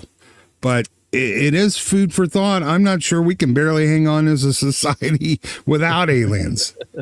But that's an interesting concept, like, you know, Monarch, Legacy of Monsters. Are like, yeah, you've got that, you know, this Monarch organization, you know, work not so much behind the scenes in that show, but yeah, I love when they have these, you know, secret organizations that just suddenly appear. It's a fun movie trope, but depends on how it's handled, because we all love, you know, I love conspiracy theories. I'm not a conspiracy theory person, but you love, you know, the background of what could happen or what's really happening, or you know, all the undercurrents that could be out there. And that's it's always fun when you know, and as a viewer you're like, oh, I'm I'm in control now. I can see. I know the truth. I see what's really happening, right?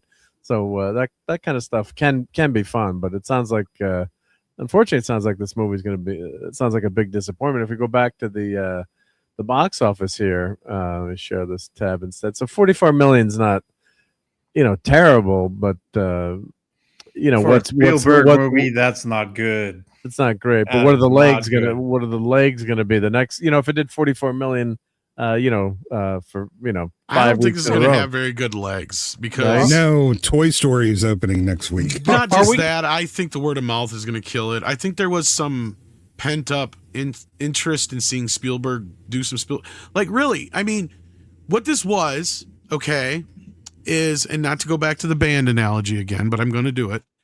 This was basically a band claiming they're going to get back together after years and years and years to do all their greatest hits, but then when you show up, you realize it's nothing but like an acoustic set with bongos and shit. And you're like, oh, so it's like an artsy fartsy version of their shit. That's what this is. And are we actually calculating based off of today's type of numbers? Hey guys, if you like our stream and you're watching us here on Marc D with a C, we're talking about disclosure.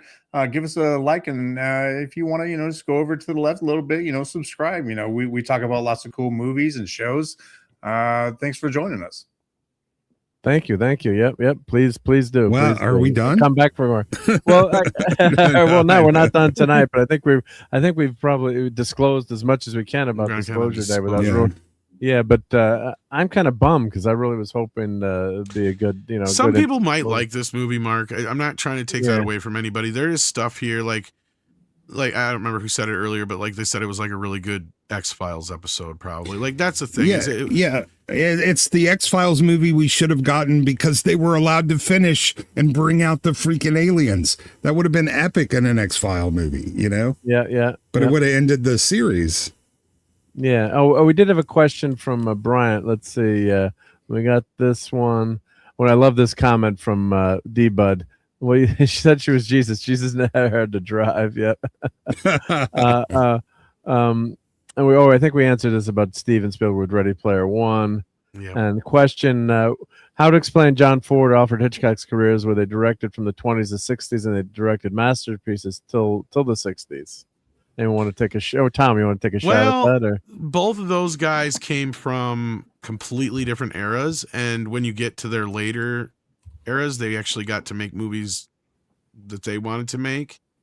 So that helps. And there's always exceptions to rules. I mean, you could also invoke Clint Eastwood is a good example of this too, but he's a little bit different because he was an actor turned director, which helped his career.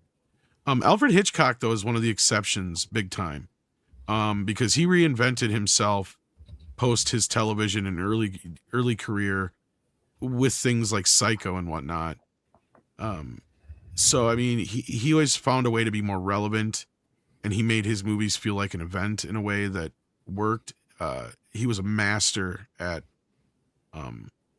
advertising and blondes. Yeah, I think it's easier to do it as I think it's easier to do it as a director than a musician too, because making film is a huge collaborative effort.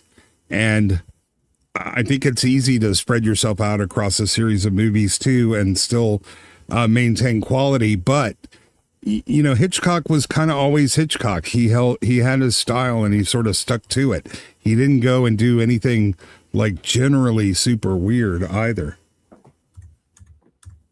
Yeah, some great. One of my favorite Hitchcock movies is The Trouble with Harry. If you haven't seen that out in anyone watching tonight, check out The Trouble with Harry. My God, what a great movie! And Weekend at Bernie's, I think, in some ways, a takeoff on The Trouble with Harry. And it's oh man, it's just Shirley. I think it's Shirley MacLaine's first movie, maybe. I think so. It's that old, but and the fun thing is when you watch. With the kids, always they're all adults now, but my guys, I'm like, let's not watch a crappy new movie. Let's watch a classic. And sometimes you have these hidden jewels that no one sees, and Hitchcock or any of these old, John Ford, classic old westerns, and Eastwood said he was just retiring now at 96. I think he just said there was an article I was reading. He said that's it, he's done. But what a phenomenal director he is too, and people. people, think of as an actor mainly. But yeah, well, he does get the recognition as a director. But if you mention, who was one of the great directors, Spielberg would come up, but Eastwood should be on that list. I think he is on most lists, but I don't think people would gravitate towards that, as an answer. But 96. He's. I think he gets some days off now at 96. But on 6 is a big fan of the X-Files. Yeah. The funny thing was, my neighbors next door, when we moved in, we didn't have any shades up.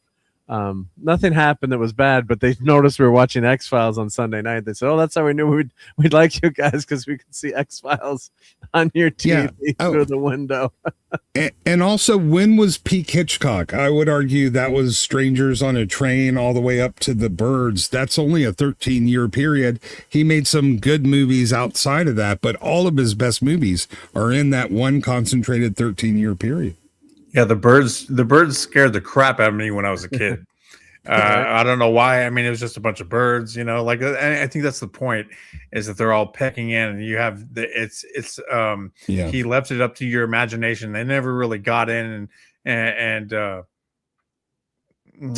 took everybody out. But it's the thought that maybe it might happen, and that sort of filmmaking is kind of lost nowadays. It's all about show and don't tell. After The Birds was Marnie, and that wasn't very good, and there's no real notable movies after that. And all the stuff before Strangers on a Train, you don't really hear about that often. So you could argue that, his core peak period of creativity was 13 years. Well, and Birds was a little bit more dangerous than you think. Because, like, he was throwing fucking birds in with Tippi Hedren in the fucking... it was bad. Yeah, she almost lost an eye and shit. No, it was bad. Yeah, when you hear... They wouldn't do that shit today, right? Fuck no. And how they treated the birds and stuff like that, yeah. Yeah, people didn't care back then about the animals. And 6 has said X-Files 279. Is this out of print? 279, or it's that expensive? I wouldn't go buying it right now, because I've heard rumors that it's going to get a 4K remaster. Or not even rumors. I think it's been confirmed that it's getting a 4K remaster, actually. Oh. Okay, because it's Blu-ray right now. Is it? Yeah. Okay, I wasn't sure if she was talking about DVD or Blu-ray with this set. Yeah, that's why. That's a lot of seasons, though. Chat. Yeah, it is. It is quite a bit. Yeah. See, and I think like it's something with the old box that doesn't have like one of the movies or some shit like that, but this new one that's coming out is supposed to have an extended cut of the first movie, I think. Yeah, so it's got here. I'll share my share this tab. Yeah, so it's got complete series 1 through 11, special features, deleted scenes, and documentaries. 60 discs. So what's the math is hard? Let me divide 280 by 60. About 450 per disc. 60. Yep. And you win the math prize. Yeah, 466. So I'm an engineer like you. So there you go. Yeah. But so I think this set doesn't have like the second movie or something like that in it. I think. Let's see. Complete collection. Does it show us what? Or it might not have either of the movies in it or something like that. So Tom, what would you think of Scully playing? What do you think of box set? What do you think of Scully playing Emily Blunt's part and Mulder playing the lame guy's part? It would work, especially without all the setup, because then you at least know the characters and shit. Because here you're like trying to figure out who the fuck everybody is, what their function is. Like as far as Emily Blunt, I didn't really realize anything was going wrong for her until about 20-30 minutes into the movie, because they didn't give you much of a setup. No, it was subtle, but when she starts speaking around, and that's enough. I just have to say, I like Wyatt Russell, and his performance was realistic in the movie, but he was so annoying. My God, I understand that that's how it would be in real life, but there's got to be a way to convey that without making the character on screen that annoying. Oh, Kolchak is on Peacock. I'm looking up, Emily Blunt here. And 6, the Kolchak the Night Stalker is one of the best TV shows ever made. It's like my top 3 of all time, I think.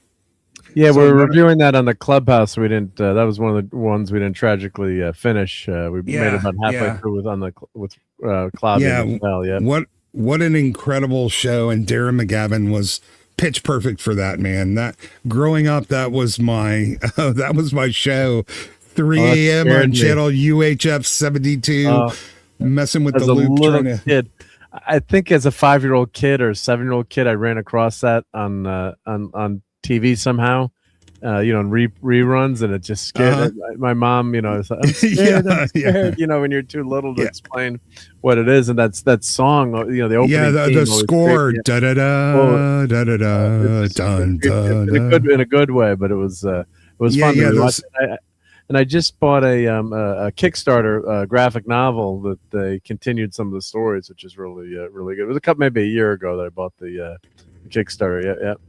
Yeah, all of the score for that show was fantastic, and like I said, that's always going to be one of my top shows ever.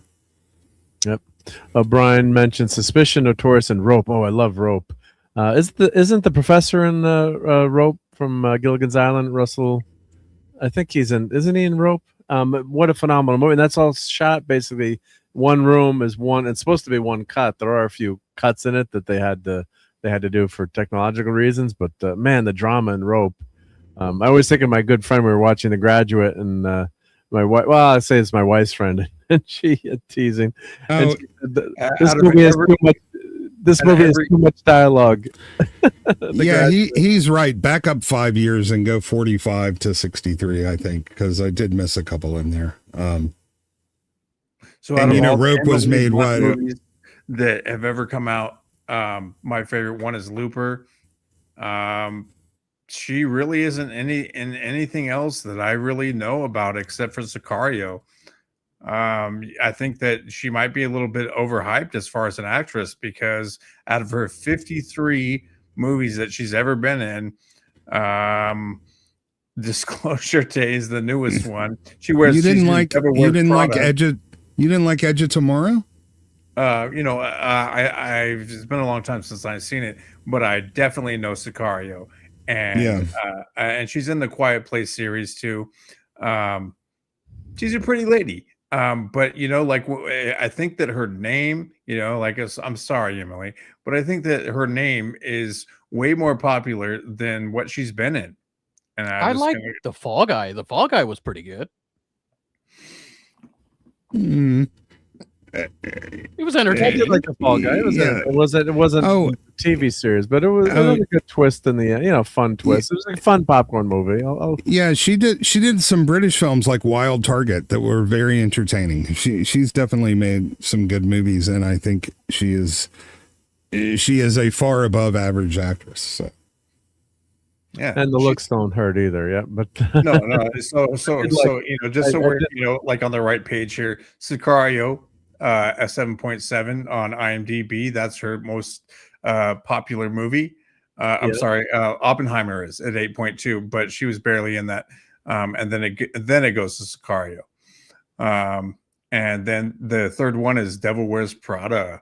Dude, what did you guys think about Devil? No, I'm just kidding. The sequel, or yeah. We all watched it. We all went. Yeah. Weren't you there at our watch party for that? No. Yeah, listen, man, her career is solid. I don't know why you're trying to make it sound like she hasn't done much. She's got a very healthy Hollywood career. I mean, I like Sydney Sweeney, so I'm just saying. I mean, they got high standards. It's the Phobos. You did this to me. You did this to me. It's the Phobos, and you're the one that gave me all these high standards, and now you're like, I don't know why you don't. She has a lot. She has way more better movies under her belt than Sweeney does. Sweeney needs a new agent. You guys haven't seen the Jungle Cruise movie with The Rock? Jungle Cruise. No, I watched that movie. I can't remember if I watched it. Did I ever see that movie? And I don't know if you guys saw it, but the was that a disaster? Was boring as shit. It was okay. It was boring, but it was okay. I really like Cillian Murphy. He's one of my favorite actors, really, of all time. I really, really like him. But yeah, for some reason that movie just. I think it's because I've watched the documentaries about Oppenheimer. They're a lot more interesting, in my opinion. And Deba Martin says 25% of Tom watch The Devil Wears Prada too. So only certain parts of Tom like that. Yeah. Well, let's talk about the overall box office. So Disclosure Day, of course, won the week with 44 million, which not a resounding success. You'd like to see it, although I guess it tracked higher than they were saying it would. But you'd see like an $80 million. Tracking. Obsession is still kicking ass, so that's hit $188 million for a movie that was $750,000 to make, plus maybe $10 million for marketing. But that's that's probably the huge, along with Backrooms, some of the huge successes of the year. That Scary Movie. Are we going to go to Obsession or Scary Movie next? Well, let's Don't even start. Avoid Scary Movie. All possible. Okay, so who's seen Scary Movie in the I have illustrious panel? Okay, yeah. Okay, well, we'll let Kremlin let us know about this. Yeah, Kremlin, what's up, buddy? It's definitely an F. Horribly written. If you're going expecting anything written by the Wayans brothers to be anything similar to the first and second movie, no. It's basically just a bunch of slapstick jokes, things that they tried to bring back from, was it the late 90s and early 2000s. The script was by far one of the worst scripts I think I've ever seen them write. Wow. Yeah, and look at those drops. And for the movies that are in their second week, they both dropped over 70%. Yeah, everything huge. Yeah, sorry, I just switched to show some photos from this. But so this is the Wayans brothers back getting the band back together again. But just is it almost like a bad SNL skit in some ways, or it seemed like it was a bunch of skits all thrown throughout the entire thing. It was about 2 hours too long. There was one really good skit in there, and yeah. Well, there was a couple good skits. I think there were plenty of points where I laughed, but it wasn't really at the writing. It was more so at the stupid little skits themselves. So there's this moment, right, where I think it's Marlon Wayans, and he's trying to teach his nephew how to make love to a woman. Yes. And you know where this goes. Yeah, and then he does, but he gives it a he's rolling a blunt while he's doing it. So he's telling him, like, this is how you do that, like this is how to pleasure a woman. And then he he lights it on fire. And then when the guy goes and does it, he lights the sad part is they actually show it what it looks like after they roll it. So that's actually pretty funny. Like, that's what I got from that movie. Like, there are definitely a few things in the movie that do get you. I won't deny that. They do make fun of K-pop demon hunters at one point.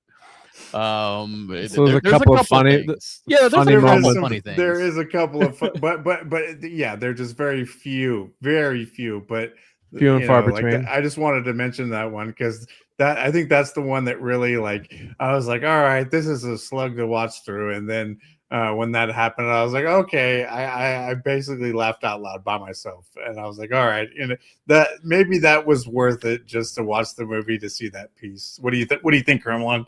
Was it? Yeah, that was pretty funny, right? The K-pop demon hunter side and the ending was pretty funny, but I mean, other than that, it didn't really come off as the Scary Movie of old, where the story, those old it actually kind of had a plot.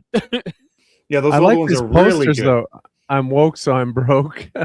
Some of the, What are you these doing, posters are shorty? Some of these posters are funny, but They really tried to bring back a lot of characters they should have just kind of let go. Yeah. To be fair, I thought the Beavis and Butthead movie was worth it solely for the opening credits and the peyote scene. So, Yeah. Oh yeah. Which movie? It was Do America. Do America is what you're talking about. Yeah. And that was animated by Rob Zombie. Yeah, I know. Yeah. Rob Zombie animated that peyote scene. And, the second one wasn't all that bad either. I quite liked it. The college scene. Yes, the college scene where they learned some more woke terms. But the credits making fun of all the 70s cop TV shows. White privilege. Brilliant. Beavis and Butthead. That was one of the very few recent Saturday Night Live things that was actually funny. I don't know if you've seen the Beavis and Butthead skit. No, actually, there's a Saturday Night Live one. Yeah, there's a skit. I don't know, maybe within the last 10 years. It's, I don't really watch the show. It hadn't been funny in a long time. But they had, it's on YouTube. You can look it up. It's really funny. So, have you not seen any of the new Beavis and Butthead? It's actually quite funny. Yeah, Yeah, it I is. watched them. I watched them. Okay, I don't know. I'm just asking, bro. You said you Yeah. didn't see anything No, new. I mean, it wasn't the same, but it wasn't terrible. You know, huge Mike Judge fan here. He knows what's funny. Clobby loved the new Beavis and Butthead stuff. He kept telling me how much They he loved watch it, yeah. they watch YouTube loved it. videos and TikTok videos instead of music videos. Yeah. It took me a second because you said new, and I'm like, okay, it's been a little while. Well, yeah. Well, the ones that are currently coming out right now, because I think that was it a few months ago was the last. Yeah, because some of the stuff had come out right around, just before he had passed. I think that the new movie and that new season. Yep, and he loved it. Yeah, he really was enjoying it, and he loved Mike Judge. Yeah, Mike Judge's humor. But I mean, it sounds like you guys are saying some funny things, but not worth not a 2 hour.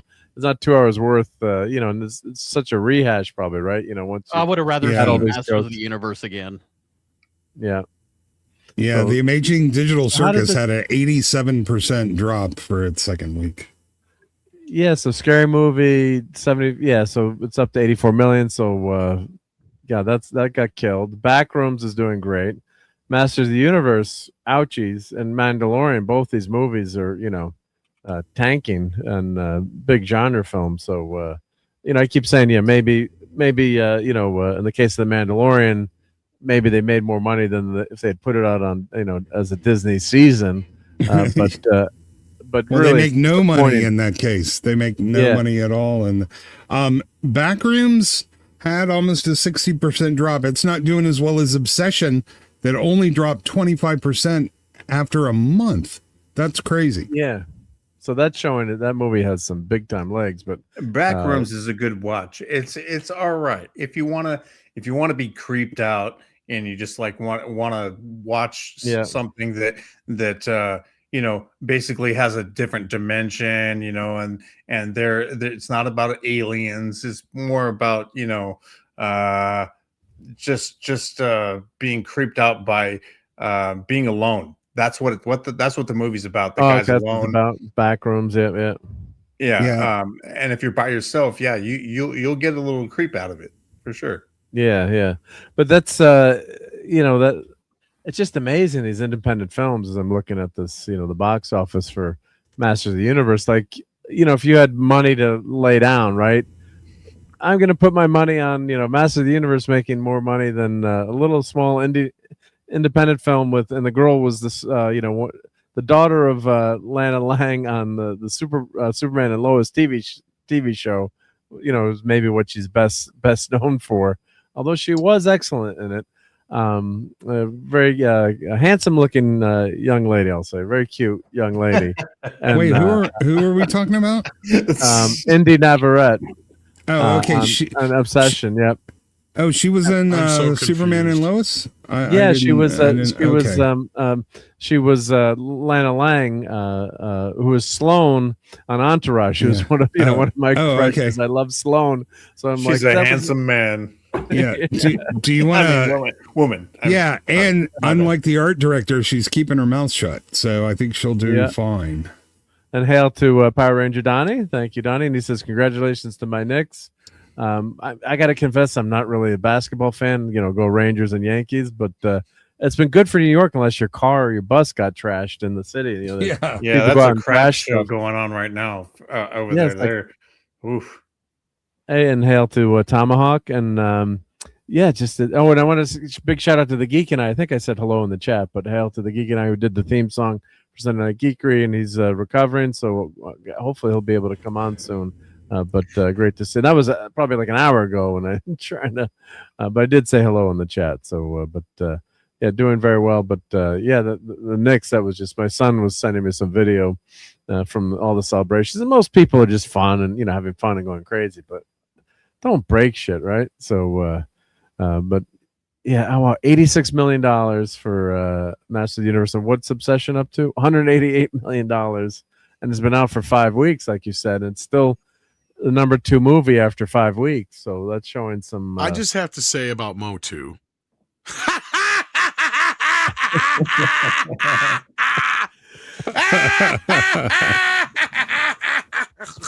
You go figure. I can't tell you're quite upset on this.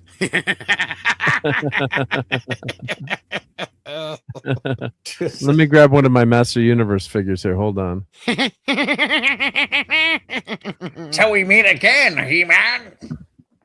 I destroyed you, He-Man, in your stupid fucking movie. You gotta admit, Bumbling boob. you gotta admit, Skeletor was better in this than the 1987 version. No. No, that's Was not Moss true. Man in it? Was Moss Yes, Man they in it? kill him.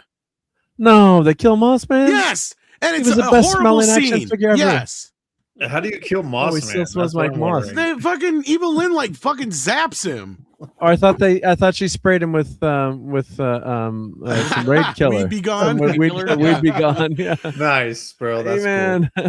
Hey, I actually have one here too. It's funny. You have a Moss Man? I do, but I have the newer one. His It doesn't arms are smell like anymore. This one his didn't arms smell are for very stuck to- long. His arm. Oh, there you got to be careful with the Moss Man. Yeah, you smells got the like old moss. kinda school goes- one. Yeah, this is an old school one. The moss goes into the joints here. Let's see. Yeah, mine doesn't smell anymore. They didn't make this one smell so long. So, hey, Mark, what does it smell like? Does it smell like mint or what? It's like a piney kinda- smell. Yeah, like a pine tree, but not a Yeah. good smelling pine tree. Yeah, like Yeah. a car freshener. Yeah, but it's kind of lost. He's kind of lost his oomph. I think he needs a recharge. But, Yeah, mine has like zero smell left to him at all. That was that's a newer one. That's was a that newer a, Yeah, one. this is a newer one. He's supposed to be a dog thing? hair on him, Like but- it was supposed to have a scent Yeah. to it? Okay. Yeah, Him and Cool, okay, Stinkor yeah, that's did, cool. yeah. Stinkor smelled like patchouli because they mixed patchouli in with the plastic, and they said he had a skunk smell. And then I think they did the same thing with Moss Man, but his was more of a pine scent. Like I said, it basically smelled like that shitty fucking car. yeah, freshener. it's supposed to be like a car freshener kind Yeah, of thing. yeah. Yeah. No, but And I got a question. They're pretty good actually. But Yeah, they are good figures. Why doesn't StreamYards let the names freaking stay up when we have I don't know. Why? What's the point of taking our names off when I could show? It's so I'm gonna yell at them come on, ridiculous. Yep. And Tim says it was a peaceful protest with the Knicks. Yeah. Yeah, no. Well, like I said, it's just one of those things because like even Anna last night I think it was Anna that was talking about it on Flashcast last night. We were talking about it. Said like, I don't understand, but they won. Why are they doing that? It's like you don't understand sports fans, do you? No. Yeah, mostly peaceful protests. If we win, we're gonna tear this motherfucker up. If we lose, we're gonna burn this motherfucker down. It's like it's the same difference both ways. As RJ says, yeah, it's when your team loses, it's called a riot. When it wins, it's called the celebration. Yeah, Exactly. Yes. And Oh. again, I agree with you. They shouldn't be fucking destroying stuff. But what are you gonna do? What are you gonna do? Maybe somebody here can enlighten me. If not, we can move on. But there's a comedian that brings this up, and he's like, "You're not on the team, like so. Like, why do you care so much? You're not on the team." yeah, that's Well, true. I My mean, dad some always of it's hated just when you said we won or we lost. He's like, "Do you play for the Yankees? You didn't lose." No shit. Well, in my dreams, I played for the Yankees. And hail to I don't share my data. Beware friends bearing gifts. Beware Klingons bearing gifts, but friends bearing gifts are good. So we're going to take a segue here. Geoff stopped by tonight on his way through back home through town, and he always. I'm big on myself. Hopefully, I won't be too scary here, but he always comes through with these awesome cards. So we got this awesome Millennium Falcon. So he says, "Happy birthday, you rebel." There's the inside here. I'll read it, but he says, "And to think you got to this age." I'm trying to read it with a damn. I need glasses. Yeah, you got to this age and under 12 parsecs. May the force be with you, Geoff, Jeff. Yep. So very cool card. And look, let me grab what Jeff brought over tonight because my birthday is on the 17th. So let's grab his gift here. Hey, you got those brand new sexy glasses. Where are they at? Yeah. I got to put those. Well, I got to take my contacts out. I can actually read with those better. Now this is freaking awesome. So Geoff stopped by tonight, and just look how cool this is. A Fantastic Four, classic Kirby artwork there. Bronze Jade's Heroes, and I got to load that I'm not supposed to have alcohol, but maybe I'll make a nice drink, first drink in this one. But so thank you, Jeff, and Yeah, that's cool. really special to have a friend go out of his way, buy something on Fleabay for you, get it shipped, and then stop by and bring it over. So thank you. This is would be one of my favorite glasses. Is it dishwasher safe?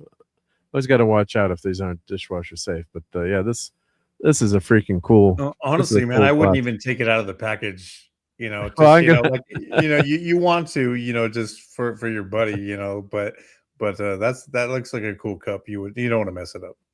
Well, I'll drink it. I have a whole set of Marvel glasses that I kept bought through the years. So we have You got Wolverine on there too, man. Yeah, I got Wolverine on. I got a couple Wolverine glasses. I bought these Marvel sets, and the crazy thing is the Wolverine one is they're not supposed to go in the dishwasher, but my wife always throws them in.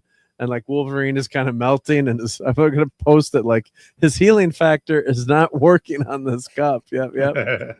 So yeah. But thank you again, Jeff, for that, and that's very, very special. Yeah, and hand wash it at 6. Yeah, I always try to hand wash them. And like I had this really cool TARDIS coffee mug that the TARDIS would disappear when it heats up, kind of like the transporter one. And then someone put it in it's like can't put it in the dishwasher, and the whole damn TARDIS melted. So it's like the state of Doctor Who today is like the whole thing just melted. It was I was so mad. That sucked. Like the TARDIS glass was so cool. Yeah. And Godzilla says, "I love the smell of my old Mossman and Stinkor figures." Yeah. Justice for Mossman. Yep. Oh, my birthday is June 17th. So my birthday will be on Wednesday. Yep, Wednesday night. Yep. So I'll probably just go. Well, I'll probably just go out to dinner. But this weekend, the kids are all coming in for the weekend. It's Father's Day too, so I always get extra spoiled. So we got Father's Day, and my mother-in-law's birthday is the 19th. My sister's birthday is the 19th. My youngest sister, her birthday was June 3rd. My mom was in like a minor car accident, so they induced her. So the joke was she was supposed to be born about the same. Her due date was like about the same time. So yeah, we have all these birthdays piled up in June. I guess September was a busy family time for us, for all the parents. But yeah, so it's we got everyone coming to town. So I'm gonna do like a huge steak dinner. There's a steak place in town called Monaro's. Or there was a steak place in town. I think it's just in Florida now. But they had these awesome like onion rings, but they're more like thin, crispy onion rings you get in steakhouses. So you can still buy all the stuff in this like steak place. So I'm going to do that, and cream spinach is only good from steakhouses, and some other, and their gorgonzola salad is like to die for. So we're going to do like a big cookout and I'll do a big barbecue for this weekend. Aren't you under some sort of strict workout routine right now with your buddy?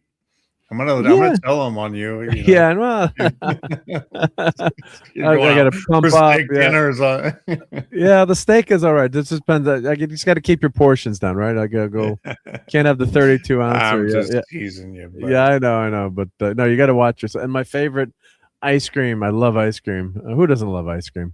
But I love Baskin Robbins peanut butter and chocolate ice cream, and I love any Carvel ice cream cake. That I've been downsizing, but that was always if that ends up in the freezer, it'd be like, how come that whole cake is gone in a few days? It's like I just love Baskin Robbins and that Carvel ice cream. Yep.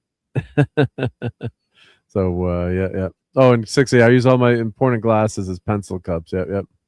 So I do have a bunch of people in the chat, bro. Let me see who's down here. Yeah, thank you. Yep, I'm trying to keep up with the chat here so I don't miss anyone. Who just we've got Tomahawk JT Kirk. We got JT. Here we go. Yeah. Yeah, there we go. Yep. That's I don't share my data as Geoff, right? So that's my buddy Jeff. And actually, we're very my buddy Harold. He gave me such a nice birthday gift too. He's got a YouTube channel. It'd be fun if anyone. He's only got like 250 subs, so we always tease him like I've got more subs than him. He's like, and my videos are much better than yours, Mark. What's up, JT Kirk? He's a buddy of mine. Yeah, JT's awesome. Yep. So let me put Harold's. It'd be fun for Harold. Sub to Harold, right? Let's get Harold like a few new subs here. So this is my buddy Harold, and let me get him a few a few subs. But it's always been a running joke. Like, like my videos are better than yours. Yeah. What are you putting in there, Jeff? I'm not sure what that. Don't know if I trust the link with Jeff, but I did make him a mod. But yeah. So why don't we do some? I guess the box office is. Yeah, Tom probably had the best reaction there. Yeah, our best. Tom was right. It's Tom. You got to put a meme out or something. Fuck you know, that I was stupid right. ass movie right up its butt. Yeah. You got to do something. Yeah. And here's I forgot I had this on here. Yeah, this is Jethro Tull's image of Ian Anderson done by Istophobos. There we go. So that's the great Ian Anderson, who I've seen many times in concert. Oop, Hey, it's and Courtney's trying to. You had a photo, right? It's you like that you sent. Yeah, over? let me put this full screen now. Yep, here we go. Oh, I didn't mean There for we you to show that. I mean, it's okay, but I was just sending okay. it for you. Oh, okay. I'm sorry. No. You can show it, but I you can have to show the cigarette, the whole thing. Like, yeah. So it's That let me got take cropped. the chat down. Yeah, let me take the chat down. Yeah. Did it get cropped? Let me see. yeah. It's. Oh, here. You it's know what I'll only do? been- I'll zoom out. Here we go. Yeah. There we go. Yeah. Oh, There we okay. go. Yeah, I see. There we go. Yeah. Nice. Yeah. Is that like an original print that you got? No, that's you. Yeah. No, I'm saying No, is that something that someone sent you like a original drawing? No, I drew that. Oh, you drew. That's what I was going for. Yeah. Okay, nice, bro. All right. So I guess technically, yes, it's an original print. It is an original, right? Yeah. And who doesn't love Ian Anderson? Well, let's get Courtney in here. Hey, Courtney. Hi, everyone. How are you doing? We're doing Hi, good. Courtney. Oh, my goodness. There's a lot of people here. Hey. Yeah. We got crowded in here. Yep. Good thing Very, everyone's very skinny, so we all fit in here. We needed a lady in here to keep us, under wraps. Keep you in line. I don't think I'm the lady for that. I'm not behaved typically. And Under Wraps is a great Jethro Tull song too, by the way. Oh, the flute. They have a flute player. Yeah. Under Wraps is good Hi, stuff. Six. Yeah. Hi, JT. Yeah. Kirk. Yeah, drawing a flute is a I real check. pain in the ass. So Yeah. No, I just joke around from that 70s rock band's channel because with all the progressive rock, they all like flute players. I'm like, flute players should not be in rock bands. They should be in orchestras. And It works, my though, joke. doesn't it? I mean, you listen to that music and you're just like, yeah, this meshes perfect. yeah, Oh, it's wonderful. Just yeah, wait yeah. until you toss that violin in. You don't like Jethro Tull, Courtney? I'm not a Toll fan, no. And I also don't like. I should say I also dislike Tom Cruise, like Bobby. We were the two that didn't like Tom Cruise as well. Yeah. I don't like flute and rock and Tom Cruise. Those are my two things. I won't kick you, but yeah, no. One of the best concerts I ever saw. They had violinist Anna Marie Calhoun, fiddle. Played like a rock fiddle or blue. I don't mind the fiddle blues. that much. I don't mind the But then fiddle. she Yeah. played one tour, years ago. She was on tour with Tull, and he had an orchestra like a high school. It was either high school or college orchestra backing him, and the kids were just like having so much fun. Oh god, it was one of the best concerts I ever saw. And the funny thing was, like, there were two parents in front of us with their kids, and the kids are like on their phone, and like this is the best concert ever, and they're like you can see like their parents made them go, and they're like dying, they can't stand it. I'm like, man, this concert is so freaking good. Like, you guys don't know what you're. They shouldn't you're have. hearing. They shouldn't have been allowed to have their cell phones because I went to Yeah. so many different shows with my dad as a kid. Like a ton of Grateful. My dad was a deadhead. Is a deadhead. Ton of Grateful Dead shows. And like the older I got, like in high school, I was like a punk rocker. I couldn't stand it. Those shows. Oh yeah. But at least I watched. You know what I mean? And like paid attention. And like now I kind of Yeah. like some of it. So it's like having their cell phones, but it's like all the kids at the high school when Yeah. I used to teach. They took pictures of notes on the board. Well, they just they just banned cell phones in most places in Connecticut. I think in high schools, and I think our That's local high good. school they banned it. I don't think they're going to take them away unless you can have it in your backpack or whatever. But I think Yeah. if you're caught using it, because some schools I've seen where they have like the bag, and concerts are doing that now, where you can't it can't transmit. So if you go to certain concerts, boom, the phone goes in this special lock bag, and you get it back at the end. Meta glasses too. Meta glasses are getting banned all across the U.S. Oh, meta glasses, yeah. Well, that Yep. makes sense, right? That's creepy too. What if you go in the bathroom and someone's wearing meta glasses? That's exactly. And weren't people hacking it so that they could, the red light wasn't on too? I guess, so there was a way to just put tape over it. They were putting tape over them. Yeah, so you don't know, right? Yeah. So, but of course, the other conversely, little spy cameras are so easy to hide on your person too. Yeah. I mean, They the are. cameras are so small now. It's the technology, so which is horrible. Phobos, do you have some meta glasses?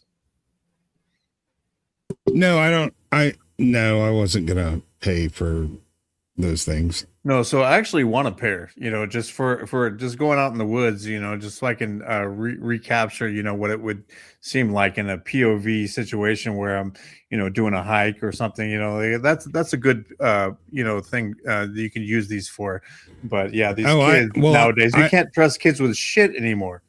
Yeah, I have better cameras than those though. Like I can do that, just not with meta glasses. Really quickly though, back to the cell phone thing, Mark, that you were saying, that's very interesting that the high schools are doing that.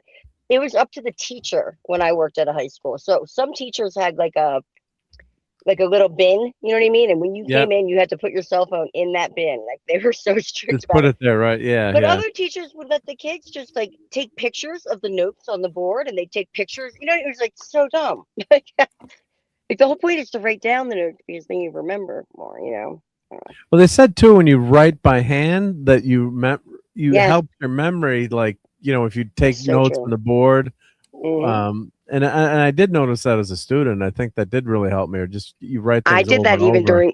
I did that even during my master's degree, which is really funny because you typed everything, you know what I mean, for my master's, but I would handwrite things just to like remember them. Yeah, I don't remember stuff that I type, but I do remember stuff that I write along with diagrams. And there's a way to take notes where you use flowchart diagrams that really help cement it in your memory. Like PowerPoint. I used to, oh my God, PowerPoint, making a flow chart on a power. Sorry, that just brought me back to They don't even teach cursive writing in school anymore. You know why? I think because they're dummies and they just can't pay attention anymore. And it's elegant. No, they're doing all. Well, I think this is my theory, and I think it's probably what they're doing. All wait, hold on a second. I lost my headphone. All historical documents are written in cursive, so I think that they're trying to dumb people down. So like when we finally die off, the people that know cursive writing and write in cursive, You can't read the Constitution anymore. Yeah, they can rewrite history. They can rewrite history. That's kind of my theory. I know I'm a little conspiracy. Well, no, I think just they don't want to. They think it's not needed anymore. And my kids can't write. Basically, I mean they can, but their handwriting is just terrible. And I've got really good penmanship from engineering. I've seen my 13-year-old nephew writing the other day, and it's not even on the same lines. It's they're awful. Can't write. Their handwriting in general. It's the worst I've ever seen. It was. I mean, I'm not trying to diss on him, if you're listening, he's not listening. But it was completely out of line. Some of the M's were twice the size. I'm just like, what is this? Is this what you get? Is this what you didn't turn go to your Catholic homework? school? Yeah. Did you turn your that's homework so in looking crazy. like that, man? Because you're not going to pass the grade. Well, dog. I wonder if a lot of the homework is just done on computers now. Or they just, are. like multiple choice and just boom, like or multiple choice questions. But I want to say hi to Darren M. So thank you, Darren, for modding, and thank you Hi to again, Citizen Darren. 42, both on the Rumble side, which is awesome. Thank you. Well, And they're DJ Play Nice. encouraging. Yeah. They're encouraging ChatGPT in the classroom now. So a lot of it's, from what I've seen, especially out here, is they're trying to get the kids to utilize ChatGPT just for normal learning sessions, but then not use it during testing, which I don't understand how that's going to help. We used to get graded on our cursive in school. You Yeah, remember I that, did too. guys? Yep, I remember Like that. you would pass or fail based on if you could write correctly, and that's like that's a lost art. I don't know why they think that that's important to get rid of it, because penmanship is important. Like when you're getting a corporate job or something, you need to be able to have a good penmanship. It's important. And we also back in the day, well, I don't know. I'm dating myself now, but we learned to type on actual typewriters because I took typing class for 2 we had years in a typing row class. Yeah. on like real deal old school typewriters. Sorry, I'm in. But that was Burlington, useful so- because with the computer revolution, then it helped you type on the computer. So it still and much wasn't totally more obsolete. easily because it was hard to type on those typewriters. Like Yeah, you I had don't to know, those bang we the had. keys. Yeah. Yeah. My mom was went to secretarial school or as a become a teacher, and her shorthand was fantastic. I think she could type 110 words a minute, or she was always I proud used of to be really good how with my fast she could typing, type, and you'd watch her on the keyboard. And she had the IBM executive typewriter, which had proportional spacing. So remember when you had that whole George Bush thing with the National Guard and Dan Rather going after him, and they had the typewriter was out, like the alleged, and it was supposed to be on the IBM executive, and my mom's like, that wasn't typed on an executive because like the I was like 2 spaces, the W was 4 spaces, so it was very complicated to type on because the space bar you'd have to know what to hit with the space bar, between the letters and the spacing. So it wasn't an easy, proportional font. It looked great. It looked so much better, but it's something that's so taken for granted today too. Proportional spacing. Yeah, you remember your the font. erase button where you could go back and use the tape to pick up the ink, Yep. and you can go back. Oh yeah, I remember. Like that was like a fancy typewriter. Oh, it was right. Yeah. Ooh, fancy. Yeah, we had to use whiteout and a brush before they had the correcting tape, man. It was a pain.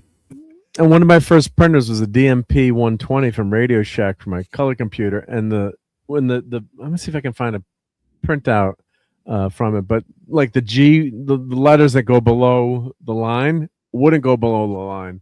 So it looks so horrendous. Let's see if I can find a picture. Is Radio Shack still around? No, in name not only. for a long time. Shell company, yeah. Not a very long time. Yeah, they, but like they got have bought phone out. kiosks. They have this phone kind of kiosk thing, but not as an electronic store anymore. No. Circuit City's gone too.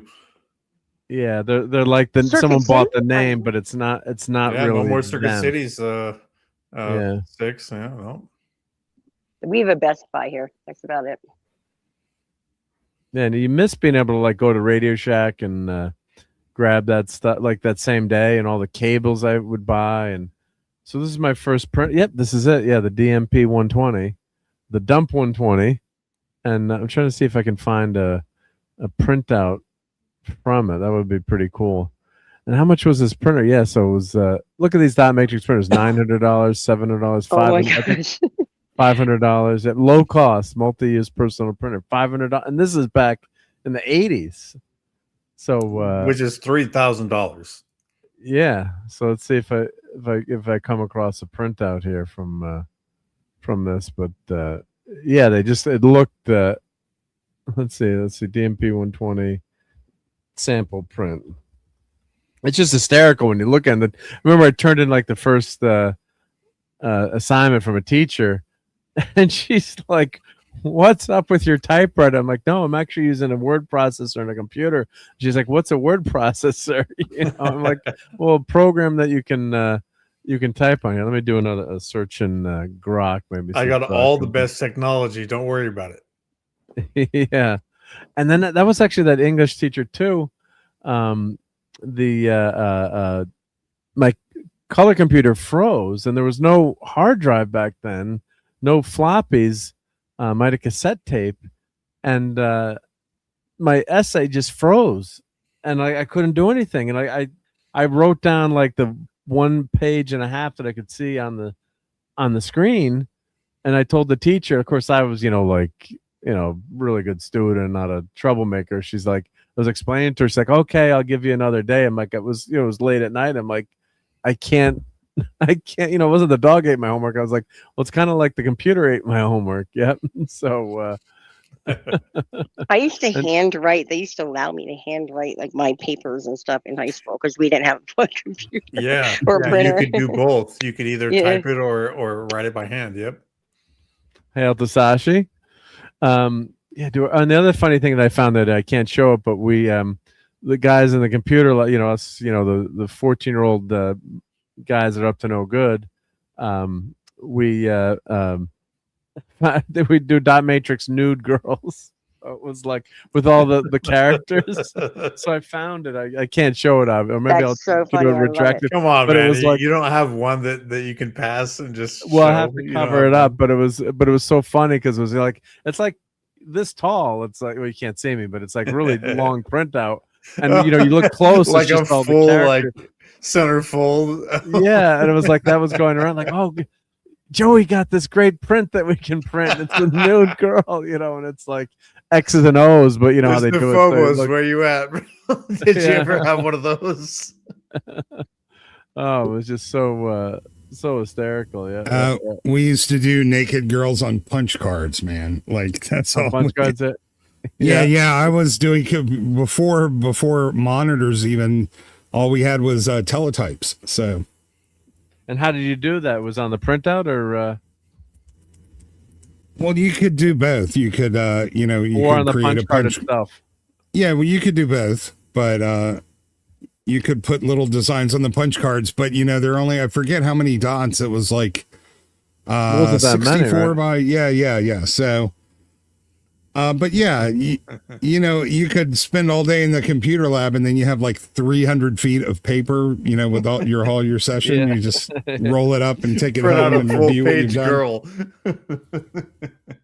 And just making sure this is safe as I'm going to share this tab instead. But you never know what you're going to get on Sunday Night Geekery. This could yeah, be ASCII worse, bro. It could ASCII be art. worse.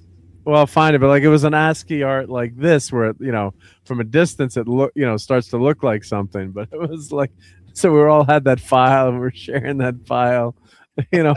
Times were tough back then. So That's so true, right?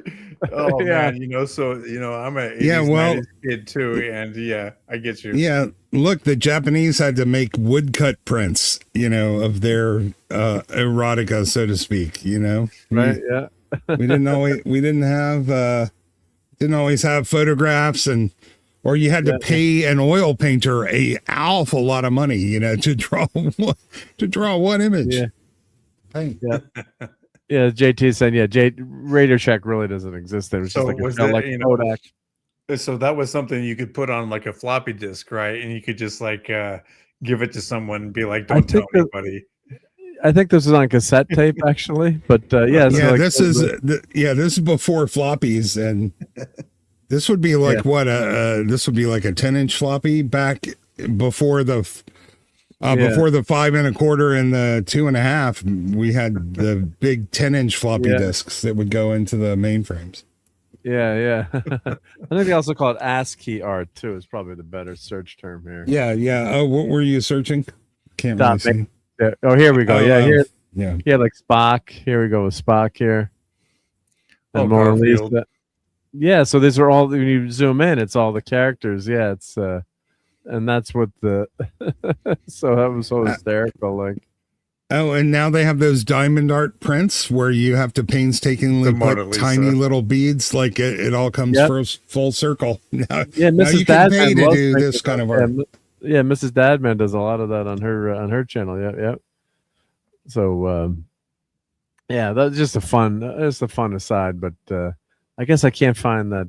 I'm trying to find that printer, but anyway, trust me, like the printout was just so bad. It looked so horrible.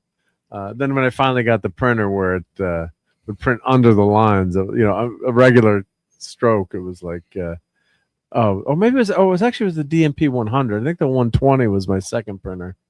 I think it was the 100 here. Let's see if I can get to.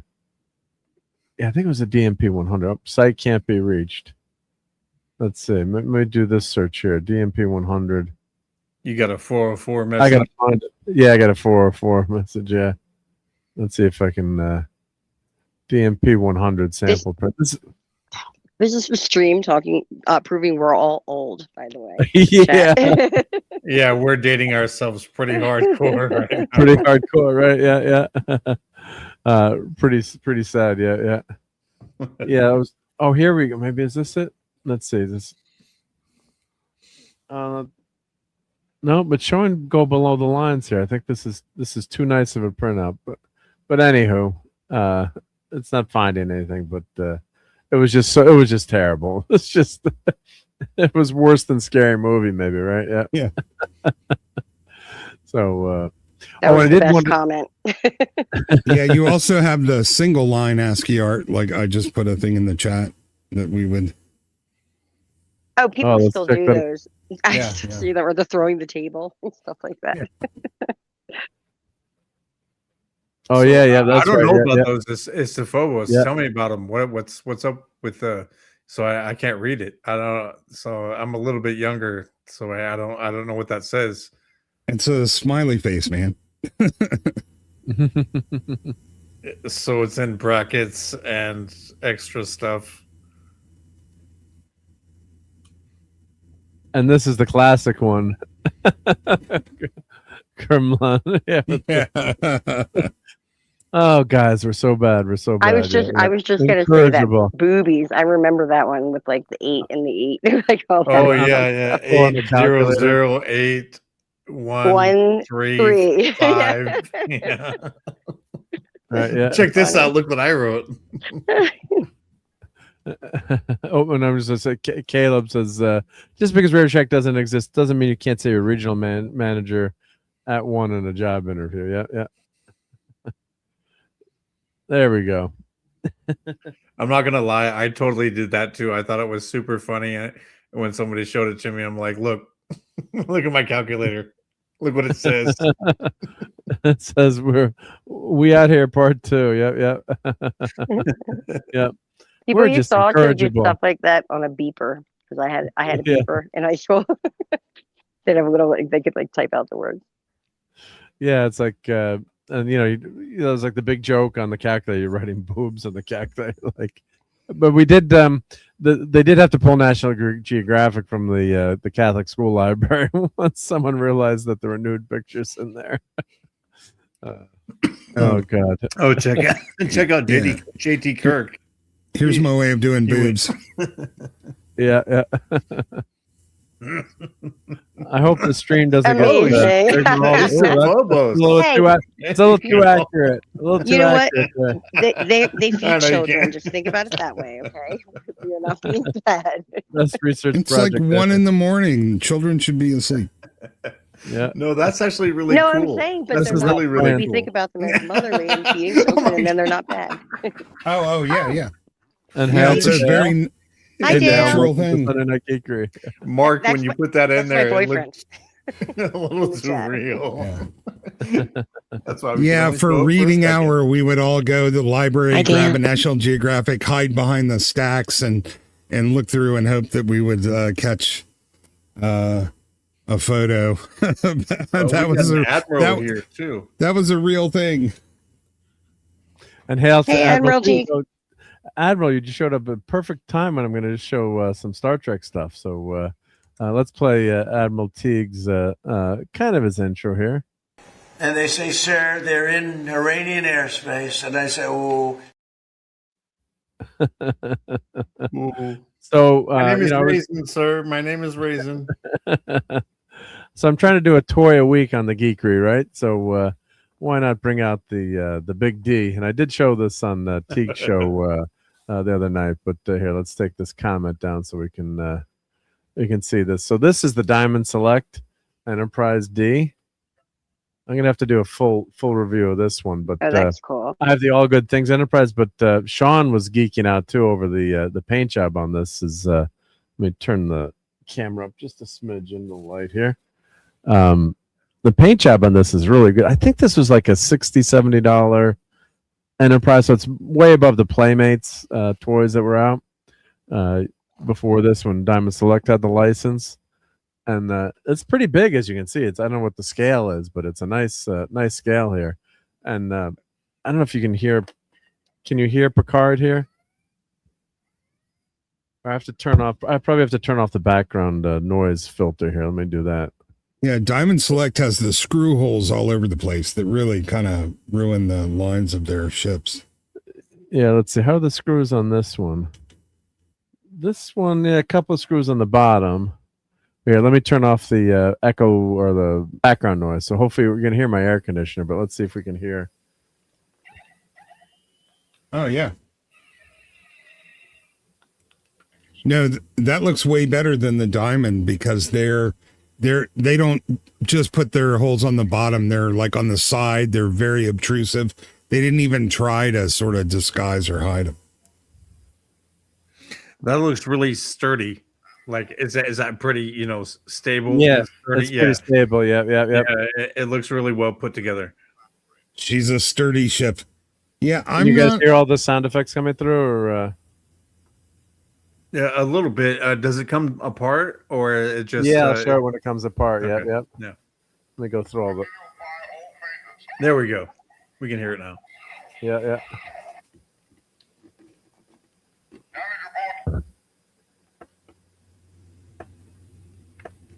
Come on. Warp 9, engage. Yep.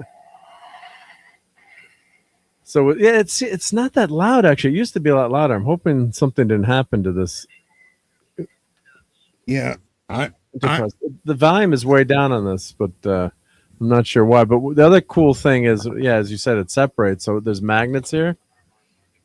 Oh, that's very cool. It lights up, and it says prepare for emergency saucer separation. The impulse engines go So you can on. let an empath drive it into the ground. Great. Yes, so now Troy's going to crash. That's one of your better ones there, Mark. In my opinion, I like that. Yeah. This is really good. There's batteries in this section here behind the shuttle bay section here. What company is this? This, I think, is Diamond Select, this one. Oh, wait, I thought that's not their normal one, though. Well, the Playmates was the real cheap one. I think I mixed the two maybe up. You mixed it. Maybe yeah, you're thinking of Playmates one. Yep. Yeah. So this was Diamond. So someone in the chat, and I'm sorry I can't show the chat right now, but someone wants to goggle these. But what's really cool, the saucer section has its own battery packs, so it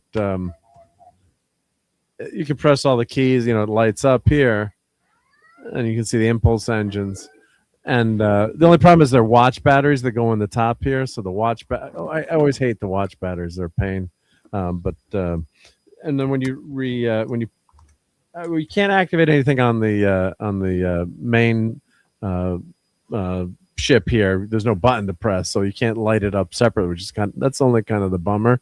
But really, look at the paint job on this and the decals and. Yeah, that's what I was saying. That's one of your better ones. I like that. Yeah, and it feels like you could drop it too if you like not that you want to, but yeah, it could be dropped. Well, I almost did just drop it. And then it has it does have a hole on the bottom. There is a couple of pegs here for the stands. And there's actually some of these came with bases, or you could change it. So if you wanted to hang it, which was nice. I think some of these had pieces, so you could get a piece without holes or a piece with holes. And then you can also display, I don't have the stands on. You can see that on the back. Yeah, you can see on the very back end of it, there's is that magnets or metal there? Yeah, there's magnets and the contact points, but you can also display these separately. So it has a peg. Oh, that's cool. Peg hole in the bottom. So if you wanted to display this, you can display them separately. But the cool thing is, too, when you put these together here, and then it lights up again. It knows you've joined together, and it lights up, and So when you separate, it does the sequence. So do you hang that one, or this one I don't have hang? This was stored in my attic, one of my attic because I do have the All Good Things Enterprise, which is basically the same version, but All Good Things with a third to sell. What do you think the sizes of that is compared to your big one there to your left? Let's see. I'll measure this, but here, let's see. But the cool thing is I love these magnets. I think it's like half the size. Yeah, this one is, let's see. Let's measure the big D here. Let's see. What is this? We're about to measure the big D with Mark C with the D. This is about 17 inches. 17 inches. You guys are So funny. she's 17 inches. Yep, yep.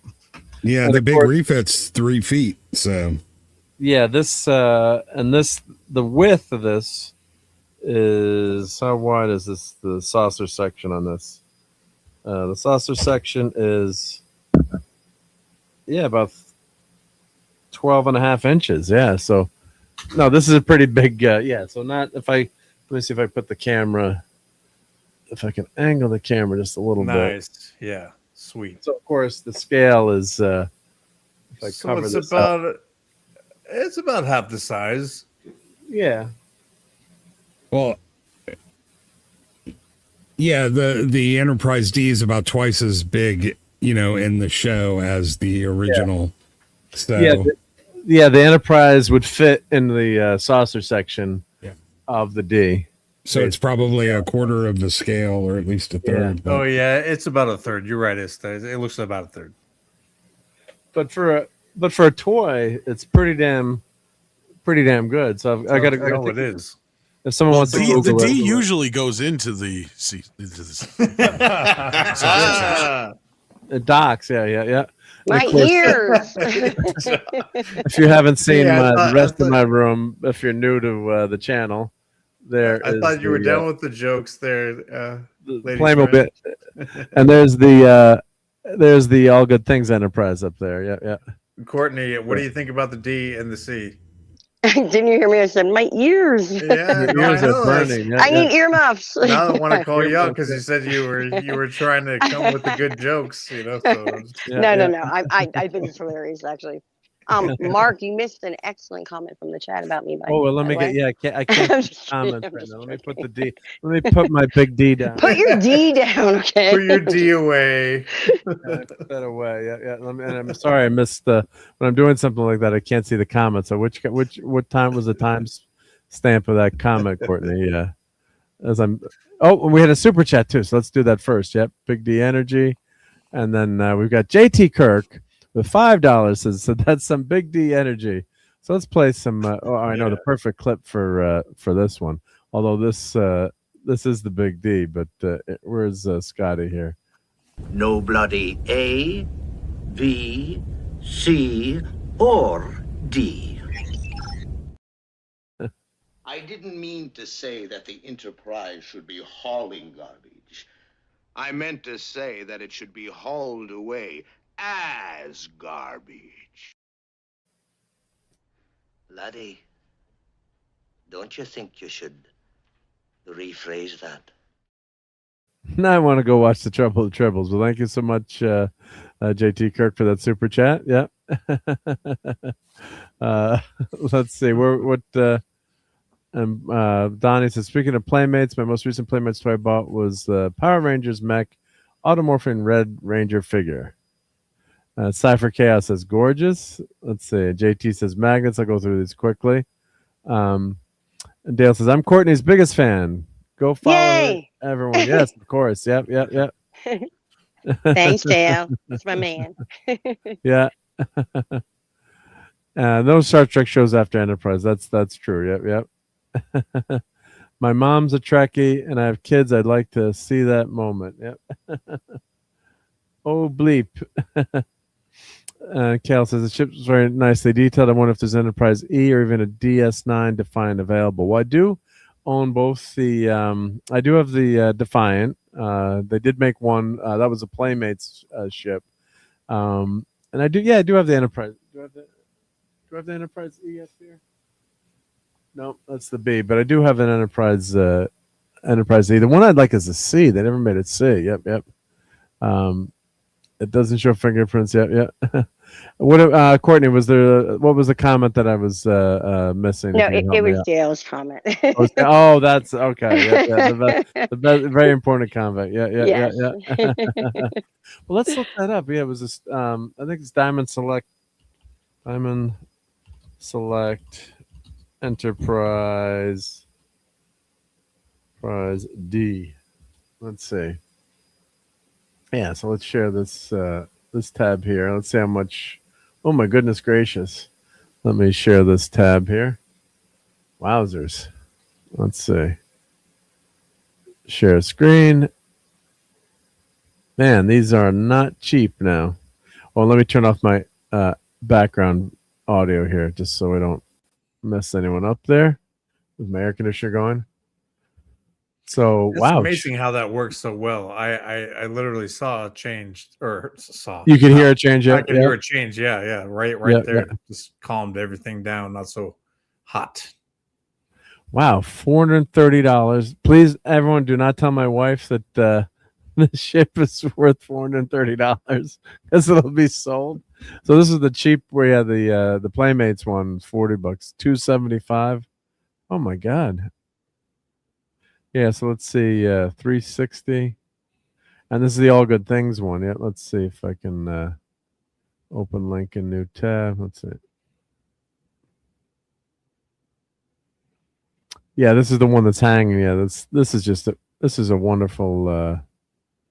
Come on, stop with the pop-ups. No pop-ups yet. Yeah, this is really cool. These two ships are phenomenal. Yep. Yeah, Diamond Select. So if and they do have, is that the what's that? Yeah, that's the E. Yep. I think I have the E from them too. Yep. It's But just yeah, the right the amount of sturdy, and also a toy, but also looks very intricate when it comes to all the little windows and everything. That's a sweet toy. That's one of the cooler ones that I've seen. Yeah. No, it's really well done. Yeah, yeah. So if you can find these, hey, Darcipio. I mean, $300. I mean, and it's no wonder I would like it because it's very detailed and it's sturdy too. You could tell it's got the magnets, and if you were to drop it, it'd be fine. Yeah, so they did. Of course, they did the original Enterprise. With, let's see. Oh, that's the clock one. But trying to see if we have an article on this. Yep. Yeah, that's the difference between 80s and 90s toys and today. I think that they don't think that deeply into kids are going to play with these things. Yeah. And these were all, yeah. So here's the display stand. Yep. So the display stand would always break too. That's a pain. But they had this. They had like the double stand you could use too if you wanted to. But the stands notoriously were bad on these. Yep. It would just fall apart. Yeah. Let's see. So that's the stand. Is that the same one? Yeah, it's the same one, but like Yeah. I had to fix a bunch of them because the okay, yeah, there's a stand. I can was see it up. now. Okay. Yeah, Nice. yeah. So and people sell stands now too, just so you can get. Yeah, see, stands it's a cool for toy. Look at that break. thing. Oh yeah, it's really well done. Yeah, yeah. Diamond Select. Let's see if I do Diamond Select Star Trek. Just want to show like a list of version before your big version. Where you could set it there and it would light when you hooked it together. Yeah, I'm trying to find. Oh, the other thing that's out, the Agonizer is out now too. We'll show that in a second for Factory Entertainment. They have the Agonizer out. Yeah, I'm trying to see if we could find. Trying like a list of all their ships. So there was a website that I saw at one point had all the ships listed. Yeah. But these are all the action figures, so there's too much stuff there. Diamond Select Star Trek ships listed. Let's see. It looks like you got a new member post too. Member chat from JT Kirk. Member for 34 months said, "How's it could take that 1701-D and all good things to warp 14 without everyone turning into lizards?" Right. Well, where's my Tom Parents here? Speak of the devil. So we got this is probably the world's greatest action figures, I keep saying. The mutated Tom Paris. I was just going through my toy collection, just found this. I'm like, thank God I bought this because this is so awesome with his poor offspring, Janeway and his offspring. They just left on the planet to I don't know do what. So yep. So is your is your big model, is that the NX-01? Because Khalil wants to know, do they also make an NX-01? Oh, this one no, this is the metal. This is metal Tommy Enterprise. Oh crap! There's some dust coming on here from my air conditioner. I gotta be careful it doesn't mess up the paint.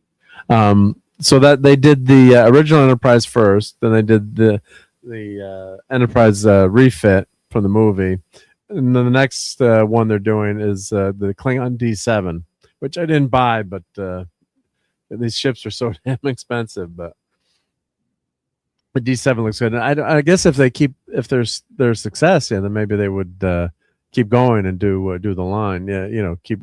What I really love is Reliant too.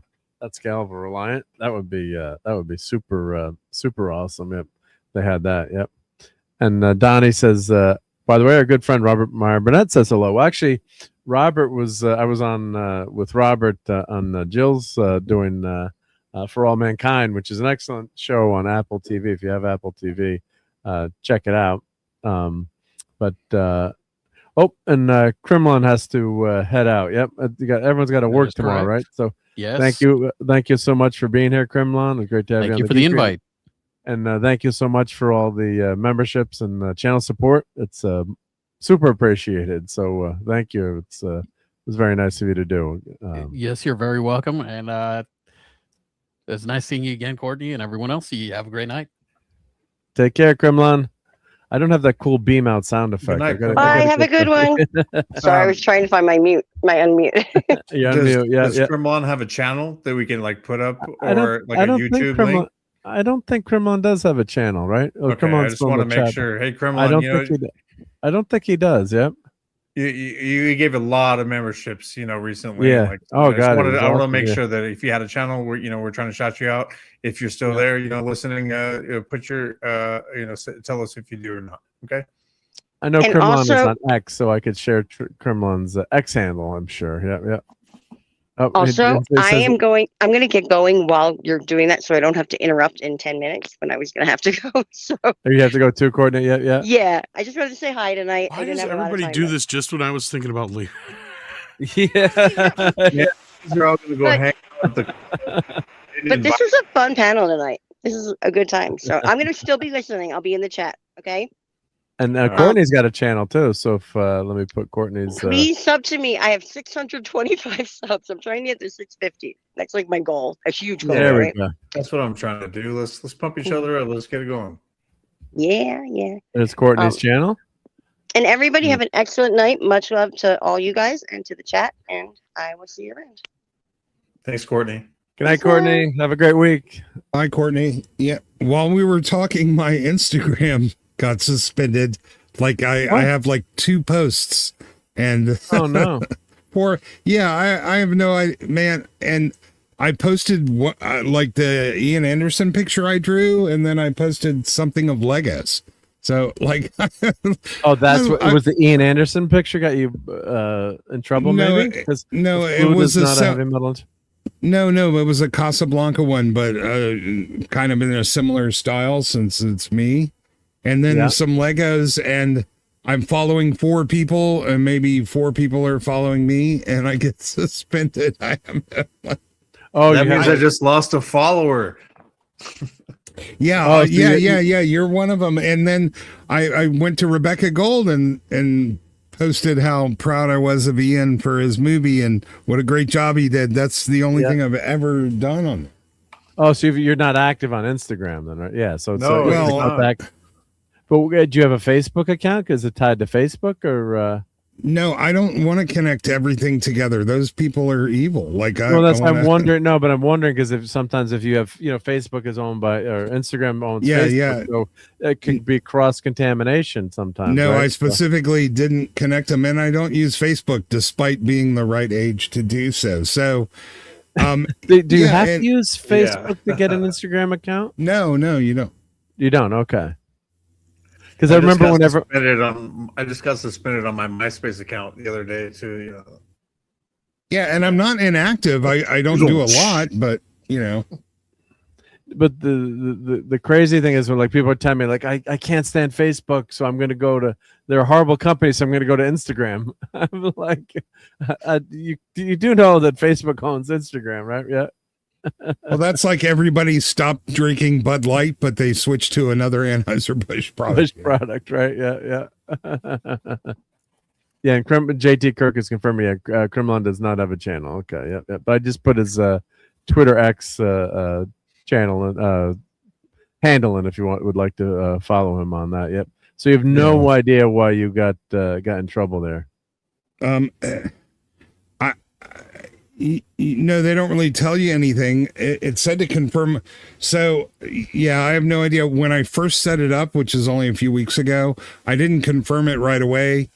And they said you had to, and then I confirmed it a week later. And I'm wondering if, I have no idea really.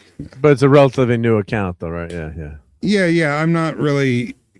Yeah, I'm not really losing much except for the 4 followers I had. It's not like you have. It's not like you have. I know he's like screw it. Yeah. I'm putting on the Indiana Jones. Yeah.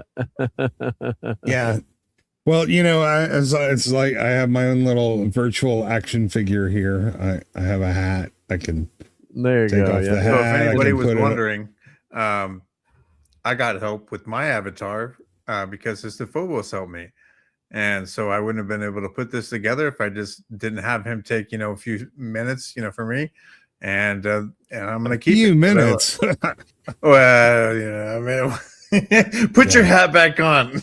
Well, yeah, OBS isn't entirely, because every install seems to have a different set of default plugins. So you don't really know what's there. You have to go out and get it, sort of thing. I love OBS, but it's complicated. Yeah. But is that you have that reacting to your voice? You have the voice mod. What's that plugin called, or the voice activation? It's called Audio Move. It's part of the Audio Transform plugin. And I think you were helping with that too. So I got when I was on Price of Reason, I was with you. I think you were helping me, or someone was helping me get that to work. So. At least you look like you're talking, right? Yeah. Yeah, I felt something like, I think for like, I have I have my little robot head guy here. Let's see, when we're on robot head, he's like dancing in the back there. I got a mini robot head, I think. Yeah, there we go. He does all kinds of switcheroos with different images all the time, and he adds little figures and stuff. You're pretty good at that, bro. Yeah, those are fun. Yep. Well, I mean, that's only you could run a complete television station with OBS. It's amazingly complicated. This is only a small part of a small corner of what it's capable of. Right. When I animated my avatar too, I'm trying to see if I can find. When you download, you make a clip or something, you can't find where the clip went to or whatever. It's like, where did I put that? I generated something the AI, and I'm like, wait, where did it go? Where is it? It's probably with my keys or the pin that I was just holding in my hand. Like, where did it go? Damn it. Yeah. Yeah, you're not quite as old, but as we start forgetting stuff, I'm like, I walked into the kitchen and I don't remember why I'm here anymore. What happened? Yeah. I have spent more than a minute looking for something that was being held in my own hand. I will admit that it happens. Or in your pocket, right? That's the other part. When when you're hyper focusing on something, you kind of forget everything else that's going on. It's not uncommon among certain types of people, and of course the aged. Yep. So there's been many times that I was looking for my glasses and I already had my contacts in, and I was like, I need my glasses because I'm about to go to work. And that's hysterical. I'm like, wait, I'm wearing my contacts. What an idiot. You're wearing them, right? Yeah, I can see. Or like you wake up in the morning, you can't see. Like, wait, I can't. Oh, man, glasses. Yeah, I don't have the glasses on. Yeah. Oh, and even though we didn't have a government disclosure of aliens, did you see the Tulsi Gabbard video from a couple of days? I don't know if it's real or AI or real, but Elon reposted it. Did you see that particular part of disclosure? No, what she was talking about? Well, I know there was some stuff with the alien stuff coming out. Yeah, but no. So I guess let me see if I can find this video. So it was Tulsi Gabbard, delivering a few messages at hold on. You know, there's a lot of like fake AI World Cup women. That seems to be like the new thing. Yeah. So this is from the 12th, where she discloses that the U.S. under Biden was running over 120 secret illegal biolabs in 30 different countries. Oh yeah, including, that one. That came out. Yeah. That was real. That's not AI. Okay, just checking. AI. Yeah, no, I heard that. Yeah, and I heard that talked about. Yeah, so that was. It's hard to keep telling yourself you're the good guys when we do shit like that. Well, it depends on what you use them for, right? Yep.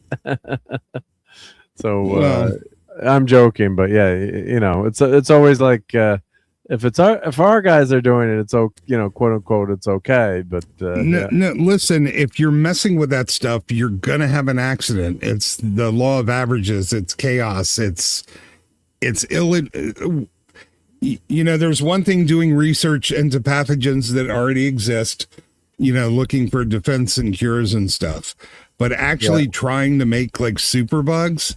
I mean, anybody read The Stand? Like, if Skynet doesn't get us, the super flu will kind of stuff. Well, that's the scary thing about bacteria that are,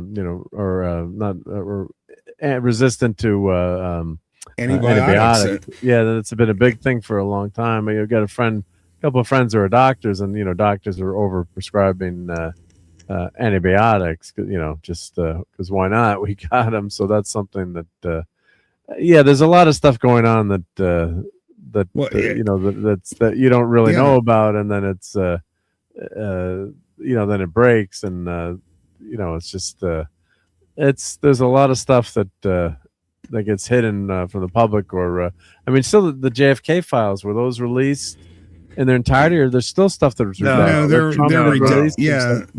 They're redacted as hell, and there's no real smoking gun, and it still doesn't make sense. But it's a bunch of bullshit. Any antibiotic use is going to cause resistance. Like if you use the stuff in your kitchen, they'll become resistant to what you're using.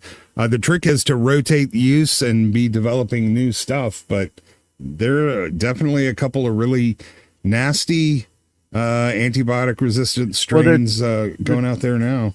They're talking about getting rid of antibacterial soap. They said you know how many people are suing or trying to sue right now because of the COVID shots? Because let's not talk about that. Let's stay away. Yeah, that's a good way. I don't want to stay. I got to be careful with anything on YouTube. I mean, the shot that wasn't that. The other one. Anything medical, you gotta just really stay away from. Okay, all right. I didn't know about unfortunately, we gotta, which is interesting. Not good, but, yeah, I can, but not that. Yeah. Okay, and. Yeah, Tom's still dressed as Michael. It's funny because I heard you when the movie first came out. I heard you on several streams, and I'm like, this guy really knows his Michael stuff. I'm not going to challenge him on any facts that he might bring up. Yeah, there's bigger fans than me, but stuff. There's bigger fans than me, but in this community, outside of maybe Jeremy of Geeks and Gamers, I'm probably big and obviously Razorfist. Michael stuff. What's that? Something else. It's more Michael stuff. What do you got? Let's see here, like a factoid or what? Or no, you got some samples and Oh, you mean my voice before stuff you get here? out of here? Yeah, before you get out of here. So Annie, are you okay, Annie? You've been hit by a smooth criminal. Hard to like that. Darkness falls across the land. I knew it. Cool, man. And hail to TZ Burton. Streamer, they got to fix that. Why take the names down when we show a quote? So we've got it's the Phobos and Headcase, and you probably don't recognize Tom. He's had a makeover. So yeah. And we do have all these new cool avatars too, thanks to Kremlin and Six, and everyone donated membership. So, and Istafobos actually donated some membership so we can get that next avatar. So now he's got his own avatar too, and we've got of course Talkie Toaster is another great avatar. Yeah. But here I just upload. This is something I did with the AI. Let's see if does this work. Let's see here. It's clobbering time. The way the hair went out at the end. I think I was joking. I saved him everywhere, but yeah, I got to find the one that came out best. But you can have a lot of fun with these avatars and the AI and. I just sent a head case a video of Sydney Sweeney at the NBA Finals. Yeah, and that's the first time they've won in forever. 53 years, I think it was. Isn't it? Okay. So yeah, I'm not used to the Knicks being good. That's absolutely correct. So I said good one in the time, 90s. I said that Sydney Sweeney could save any franchise. Just sign her up, and it'll win no matter what. People are going to watch it, and then boom, the Knicks win. Call me a liar now. While the ladies were talking, we were talking about Sydney Sweeney. We were all with their wives, and they're all like on cue. They're all like, "Well, she's not really that pretty." Like, oh my god, she's. But I was just laughing. That to me. I was just laughing. Like all the girls were like, "Yeah, she's not really that pretty." But it was just haters. Laughing. Yeah, but here I got a few articles I wanted to cover on the geekery tonight. All right. And then we'll do some enabling. But here we've got. Let me grab this Clint Eastwood article because I had these saved here. And we got a pizza article too, and then we'll show some food too because we got to get everyone hungry, right? All right, so we'll save that article. Let me get these articles here. Well, of course, the big news on Twitter has been how much Stargate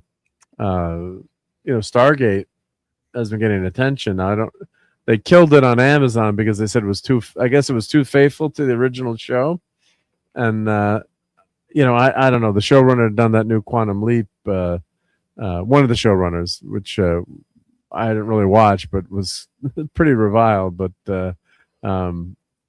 everyone just pissed off because they're getting the band back together for Stargate. A lot of the original cast was coming back. I don't know if Richard Dean Anderson was involved, but maybe he was do a cameo or two. But Martin Giro. So they killed. If you haven't heard, they killed Stargate. Why is this not? Oh yeah, because it would be too good. You've been talking about that, yep. On Price. Yeah, well, they felt like it wouldn't appeal to. So here's the thing: the executives at Amazon, they are obsessed with the younger demographic. They are obsessed with the modern audience, and they're like, "Oh, this is too much like the old Stargate.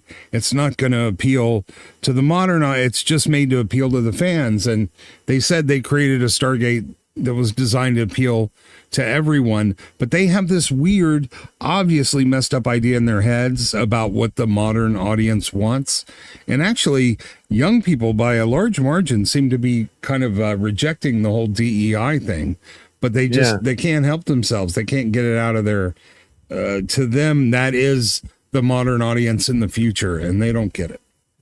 Yeah, they're concerned that the take on the series will not have the broad appeal beyond the franchise already dedicated fan base. Well, usually you want to start with that really dedicated fan base, and then build from there. I mean, there's 17 million of them used to watch Stargate on the regular every week. That's not enough for them. That's way more than they have for anything they got. Yeah. So this has been a big news. I think on the 16th. They've got a huge, they're going to go to Amazon MGM, I guess, and try to have a big push. I don't think it's ever going to come back. I don't think Amazon's going to ever change their mind. But anyone hear anything or any ideas? I like them, but they're better than some. That's what I will say. Is that they come out with content, but they're starting to go with the DEI direction. They weren't always this way, but I feel like they're jumping on the bandwagon. Oh, and the Hartford Whalers won the Stanley Cup tonight, aka the Hurricanes, right? So I guess Tomahawk's a Vegas fan. Yep. They played like they're fearful for their lives. Makes a difference in any sport. Yep. And I'm a huge hockey fan. Yep. Yep. So and then people are making fun of Bronson from being small. I guess not, right? And hail to the PVS. And F Amazon for the Rings of Power. I think I watched 3 episodes of that show. But just when you're mucking around, plus when you got the original creators, some of the original people involved in this, it's a shame that they're killing it. And Cobra Kai, what a tribute to that show that was. And it was so well written, Kal-El, and that's why I say Goggles, something that's Johnny. Yeah. Goggles. Yeah. They are not satisfied unless the new creators hate the original source material. Yeah. Doesn't make any sense. Yeah. 0 cents. So I don't think it's going to come back in this form, but they own the rights to it. So what the heck is going to happen? Yeah. So that Stargate Origins in 2018 was really just like a mini web movie. I don't know if you guys have seen it, but it wasn't really. It was like they going back. None of the original characters, and it wasn't very good. But I almost wouldn't even count that. Right? Have you guys seen Stargate Origins or? No, I strongly stress against watching it, knowing it, understanding it, even being aware of its existence. Stay the fuck as far away from that as humanly possible. Yeah. So it's basically the timeless child of Stargate, and don't go near it. Yeah. So I remember it was well received. Yeah. I think I started. I'm trying to remember back then, but did Cobra Kai actually start? It started on YouTube Red, which was YouTube's I guess would be called their TV streaming service or production company, really. Well, it was like they had a few shows, right? It was like their original, it was like their service. It was their original content platform, and it didn't last very long. But that carried over. Yeah, I'm going to step up. I'm understanding what we're talking about here, but the first couple seasons of Cobra Kai, pretty badass. Not gonna lie. Oh, Cobra Kai is phenomenal. Yeah. Yeah, I mean, JT Kirk has headed out. Good night, JT Kirk, and thank you so much for your super chat, buddy. Catch you soon, and have a great later, week, JT. Yep. Well, yeah, Cobra Kai. They just did it in the right way for the first couple seasons. Man, I really liked the characters. It was hard not to like it. They made it so you could, and this is where we're talking about. This is Amazon, right? Yeah. And so this is what I was talking about. It wasn't always that way where they're trying to do whatever they're doing. They just wanted to make a good show. Yeah, and Cobra Kai got moved to Netflix. It was Netflix, right? Yeah, it was Netflix, and became a massive success once it moved. But I'm like, people didn't know the show, right? Which is kind of funny that it became such a huge hit once it moved over. The only thing Amazon makes that are good are things that are so small that the executives don't pay attention to it. Which it ended up being huge. I mean, they came out with merch and all kinds of stuff. Man, just to see those same characters come back. They brought the original people in. They didn't, swap them out for any other actor or anything. They brought literally back the exact same people that played in Karate Kid, and that's the right way to do it. Okay, even if they're old, you just have them be a mentor or something. That's what the show is about, basically. And right? Johnny Lawrence, focusing on Johnny Lawrence, I love the episode where they make Danielson look like the bad guy. Everything's from Johnny Lawrence's perspective. Where the first couple seasons were fire. I'm like, I think he has a point. Daniel was a bad guy, messing with his girlfriend and pushing him and attacking him on Halloween. And right. Don't be trying to come down to my party where I'm having, a get together with my friends where I'm playing my radio and come and try to hit on my girlfriend. because you think you know a little bit of karate. You know what I'm saying? Right? Yeah. He does have a point that, like if you do look back at it, from a certain point of view, it was fun. Yeah. I love that take. Yeah. So I think his character and his acting. He does not have a point, man. They bullied the crap out of poor Daniel San. Now, it wasn't really Johnny. It was kind of his friends in the group. Yeah, but he didn't know. He's the new guy. That's a bunch of freaking crap. You don't start beating somebody up and bully him because he wasn't the bad guy, but Johnny was ill-advised by mentors who were teaching him and telling him the wrong thing to do. So so that's where you could kind of see where like he thought that was the right thing to do, just like flip out, and protect what he thought it was his. And Daniel San is definitely a good guy for sure. Yeah, I'm joking, but that episode was just so well done with the point of view. That's why this of season, Johnny Lawrence. It was original take. It's like they were giving you something different. Like the Frasier mini TV show came back. Does anyone know that came back and flopped? I watched quickly? It wasn't any good. I didn't watch it. It wasn't as good as the old Frasier, but it actually wasn't terrible. But then it wasn't terrible. Yeah, for the first few episodes, but too much modern audience bullshit in that too. But it was actually kind of funny. I don't know how well it did. I think because it was on streaming, they can't get an audience like you can in broadcast. I wasn't even aware that they canceled it. It's dead. Yeah. So and I kept saying, I got to go watch it, and then never did. And maybe I'll eventually catch it because I was a huge fan of the original show. Yeah. But when something's on broadcast, you're right.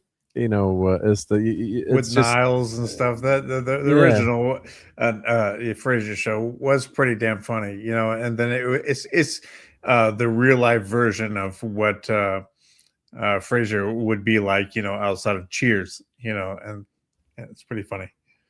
But when it's on broadcast, it's like destination TV. Like Thursday night had all the NBC comedies, so you'd watch Seinfeld, and was ever on after Seinfeld got great ratings, so shows could do well that way.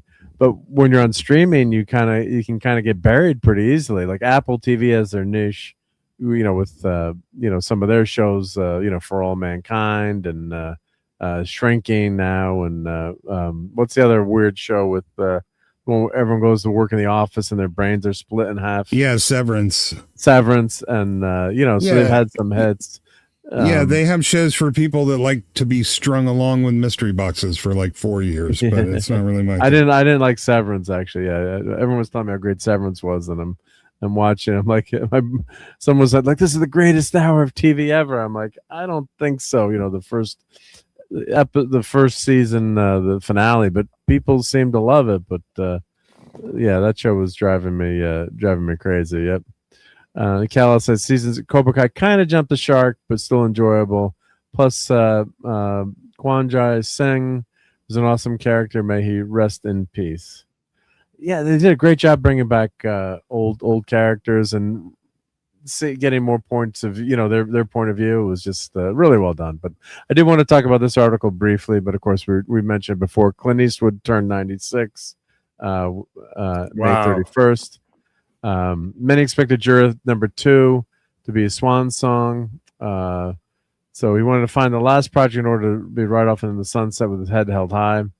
This is being touted as final film, and the studio kind of buried that movie. But and Kyle, his son, said, I have many great memories working with him. He's retired now. He's 95 years old. I was lucky to be able to work with him on so many films. It was a wonderful experience for me. Yep. So. Of course, Clint Eastwood would live to be 100. I mean, he better, yeah. You know what I mean? I could imagine further, but yeah, he's just one of those rough and tough guys. You can tell he's got it in his eyes. Yep. Then he had Cry Macho 2021. The Mule. The Mule was a great movie. I really enjoyed that. Richard Jewell, I haven't watched that, but that's one on the list to watch. But so I guess Juror #2 is going to be it, but 96. So God bless the great Clint Eastwood. Yeah, the trilogy. I could watch that. Still holds up. Yeah. Oh no, it's great. Yeah, yeah. And RJ Godzilla says Joey Lawrence is the villain and Daniel was the underdog. Daniel didn't start it, but he did finish it. Let's face it, the real villain of that movie was Elizabeth Shue's character, Ali. Yep. And they did have her back on Cobra Kai for an episode. Yeah, too, and I really mentioned cool. that too. Is like, you know, it works in those different points of view, right? Like you were bringing up before, is, you know, from Johnny's point of view, Daniel was the aggressor in most situations. From Daniel's point of view, he was a bully, but at the end of the day, He was trying to smooth over his girl. You know what I mean? it was You know, really like, the yeah. girl who was the problem. Yeah. Like she was the one who kind of could have handled a lot of it. She He was egged it giving on. him the eyes, dude, for real. Oh, Like, totally. yeah. And Yeah, so, yeah. yeah, I was pissing him off, you know, like what, you know, yeah, he shouldn't have beat him up with his friends. He should have, you know, been like, stay away from my girl, dude, you know. Well, it's like you know, Forrest Gump. You know, Jenny's the considered the villain now, right? Yeah, yeah. So yeah, yeah. So yeah, so this is another great article about Connecticut pizza here, right? So owner of New Haven's Modern Pizza earns national recognition for keeping it local. So now we always talk about pizza places in Connecticut, how awesome they are. And, you know, everyone hears about Pepe's and Sally's. And this is kind of a hidden gem, Modern Pizza. So let's see if they've got their website up here. But if you're ever in New Haven, you know, God, the pizza's phenomenal there. And they just released the license plate for Connecticut having, you know, being the pizza state, right? Which is fun. Yep. And it's a fundraiser for a charity too, which is nice. So and there's only one Modern Pizza now. Pepe's and Sally's, they've franchised. So but these guys are just have the one location in New Haven up near where Geoff lives. But it's really a kind of a gem there. Like the locals know how good the pizza is here relative to you know, Pepe's and Sally's, which people have their different it's probably between these three, you know, Pepe, Sally, and Modern, which people love, but it's really a great pizza place to go to. And a lot of times Pepe's and Sally's is filled up, and you can get into modern pizza a little bit easier. Like Jeff, when he first moved to New Haven, he's like, why are they not answering the phone? It's like, well, they don't need your order. The oven is booked for the rest of the evening, right? You know, because they're that popular. So I just put the link in for this article here. So What kind of pizza did you get? Well, there I probably got. It's been a while since I've been there, but you know, just sausage pizza, or they have really good chicken pies, chicken pizzas. On the chicken on the pie is good sometimes too. I love, you know, bacon and onion here. Oh, I love anything with bacon on a pizza is good. Like bacon onion, that's a good combo. I can't remember what we got. And they do clam too, but I'm not supposed to be eating these things either, Mark. So no, yeah. So thank you. Yeah, but, yeah. So, but yeah, check them out if you're ever in New Haven. So, and let's do some enabling here. So, this is sold out. I was going to buy it tonight. Oh, damn it! Temporarily out of stock. $650 for this Minas Tirith set. Let's see. Let's view all here. Man, I mean, how cool is this set, right? If I had to pick, this is a pretty cool Lego set, right? So, but $650. Holy crap! A lot of pieces there, but man, look how cool this is. Yep. Is that what you want for your birthday, Ista? Well, no, yeah, Ista's. You gonna get this, Ista? Oh no, I don't think so. I might get that for your birthday. I don't have any room. Well, the good thing is you could live in it. It's so damn big, right? Right. Right. Right. You just move all your shit in there. Right. Yeah, it's you know, I like the idea of this. I'm glad I don't feel the need to own it. Not like I mean, when I see those giant metal enterprises, the craving is almost unstoppable. But for these, I can just appreciate them. And I have some friends. I know people that collect Legos. I've seen, entire rooms dedicated to Legos, but I liked playing with them when I was young, but that was never me. So yeah, look how cool this is. Oh my God. That's just so cool. It's It is pretty cool, actually. Yeah, I'm more of a firearm guy. If I have that kind of money, I'm gonna buy another gun. Man, I got enough guns, sister. I don't need any more. There's no such thing. How big is this? Let's see, 60 centimeters, 24 inches by 24 inches. Yeah. Yeah, so 2 Mark feet by doesn't have room for that set either yet, but that's yeah, not the stuff but that from is behind not it. big enough to live in. So Oh my God. Yeah, how big? Yeah, when they show it next to a person, let's say. Yeah, now Legos have just morphed into like an adult hobby now, with all these sets. Now, when we were kids, you would get Lego sets that were like a space exploration I had, but it was more generic, like a town. Or they've been very smart with buying these IPs and doing very well with selling to us adult collectors. Man, look how cool this is. Oh my God, this is so cool. Yeah. But yeah, I have zero room for this. You need a super big man cave for this stuff. Yeah. Hey, look how big that is. It's not so relevant now, but 20 years ago, even 10 years ago, adult collectors really ruined it for kids. Like, it made it almost impossible. They made it impossible if you had children to like find and buy the good toys for them without dropping insane amounts of money on eBay. You want to buy your kid the Spider-Man action figure because that's what they asked for. But the guys were camping out at Toys R Us, for 3 weeks. They bribed the guy in the truck to make sure they had a chance to buy them all before they even got shelved, that kind of stuff. I mean, as much as I like to collect some of this stuff, we have ruined the toy market for actual children, the people these are made for. So yeah, I agree. I actually have another job that I work for a company that contracts out for the company Excel, and they're the ones that do the releases for Topps cards and I thought they did spreadsheets.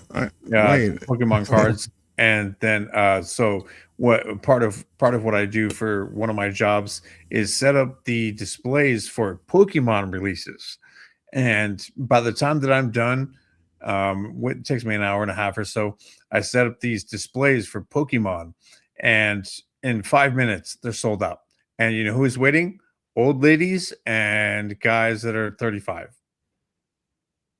Well, they're snapping up. I've seen a lot of videos. They just go and they buy everything and resell it, right? Yep, they swipe up all of it, and they buy it immediately, and you know what? And resell it, right? Yeah, yeah. Now, So I saw one store was cutting the Saran wrap off or the wrapping off some of the cards or something, so to try to discourage scalpers. So what? True. What is the thing is that so you could run your fingernail. I probably shouldn't say this. You can run your fingernail through some of the cards, like if you were to be able to hold the pack, and you could find out if there's any holograms or anything in there, specials. And people started figuring that out. And someone will say, But one store, I saw an article or saw something, a clip, like they were opening the boxes or something, so they couldn't sell it as mint or unopened, I guess. So Target actually does this. I don't like them very much, so I'm going to front them out real quick. So Target actually breaks open a lot of their boxes, their limited edition boxes that they get with releases, and they'll just put them on the shelf as single packs. And when they start doing that, that really upset me, because then they're also making extra money by selling them as separate packs, but also jipping people out of. So I'm going to stop here in a second, but the reason why you want to be able to buy one of the big boxes and you can open up all the different packs in there is that they're supposed to have every card in every Yeah. box of this for the set. So when you buy the whole set, you get the whole set, you know, and that's kind of jipping people out of the ability to be able to buy a whole set, because you don't realize this until you like think about it, but it's a game. This is not just a card collecting thing, it's a game. So if you want to have every card in the set to be able to play the game, you need the whole box set. And when you buy that for $250 or more, you want every single card, right? And that's not fair, just like you were saying. Well, just buy it somewhere else, man. Like, understand what you're getting, and you'll know what they do. Now, a lot of things, you know, when they're packaged as a set, it says so. You know, individual part of a set, not for resale. So when they do that, if they don't have if they didn't put the barcodes on the individual packs, they wouldn't be able to do that. Yeah, exactly. But yeah, it is frustrating. I think no, it's not legitimate. When you buy a box, they have the option to sell it as a box or to break it up and sell them individually. If the manufacturer didn't intend that, then they wouldn't have UPC codes on them and they would be labeled as such. So they're just doing, you know, one of the two options that they have to do with that. Yeah, and this is good night to Power Ranger Donnie. Good night, Donnie. Great to have you here on the Geekery as always, and have a healthy, safe week, and may the power be with you. Yeah, I'm not going to be happy until we have an actual Enterprise that actually works, and I want an actual, you know, Gondor that's life size, made of the real stuff, that's functional. Like, well, how about this for a functional piece of the Enterprise? So, you know, this is the classic Agonizer, right, from the great episode Mirror Mirror. Does it work though? I think it does. I think it does work. Your Agonizer, please. Does it give you an electrical shock or something? Yeah. So this is expected to ship this summer. Let me put the link in the. Oh, this is one of those huge links here. Let me shrink this link down. Yeah. Let me shrink the link. So this is. I'm gonna put this in the chat here. There's only 500 being made. Oh wow, that's small.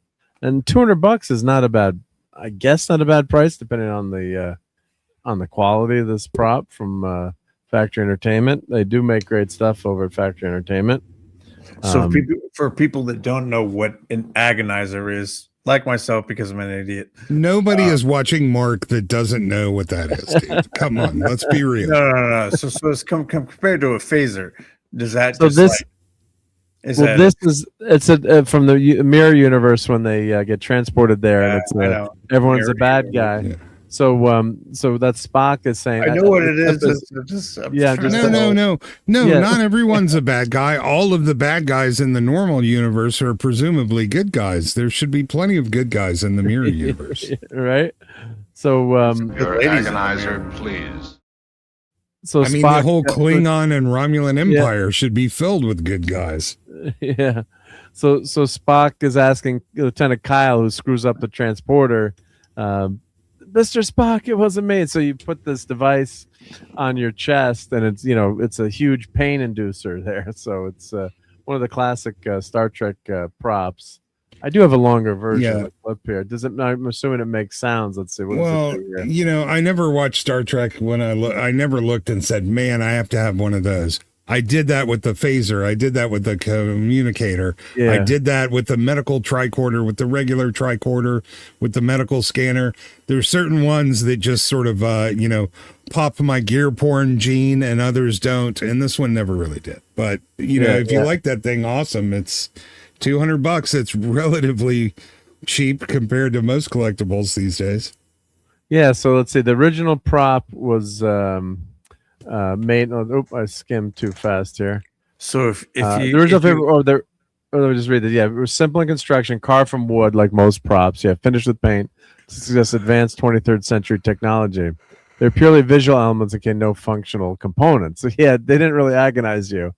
So they studied the prop. It incorporates a digital sound effect activated by a pressure switch concealed on the other side. It should have a pin in it so that like you can go up to someone and with the real agonizer. Go, ah! Yep. to provide a screen accurate representation of the props functions that appear in the episode. So 500 pieces with a wood case, a numbered metal plaque, one A23 battery, and intended for display only, not for actual agonizing, right? So yeah, I mean, I could 3D print this. I think I probably wouldn't spend $200 on this. You could turn it into a real. You could turn it into a real agonizer probably quite easily. A couple of high voltage batteries, some contacts, like you said, needles. Yeah, you could just rip the guts out of a stunner and put it in that thing. So, so I was just being facetious, about this. I actually want the belt version, to be honest with you. Do you know what I mean? Do you know what I'm talking about? See, you guys are trying to act like I don't know what I'm talking about. I don't know what you're referencing there, but I should probably, right? Yep. yeah. You see where these, small, they were like a belt worn by these imperial people of the Turan, right?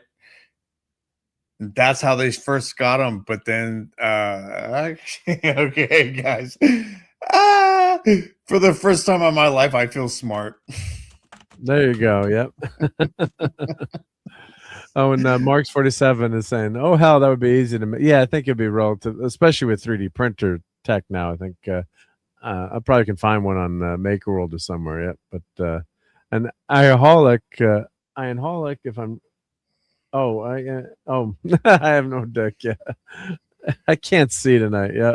That's a scene for Legos. Yet I have to have it bleep. Yep.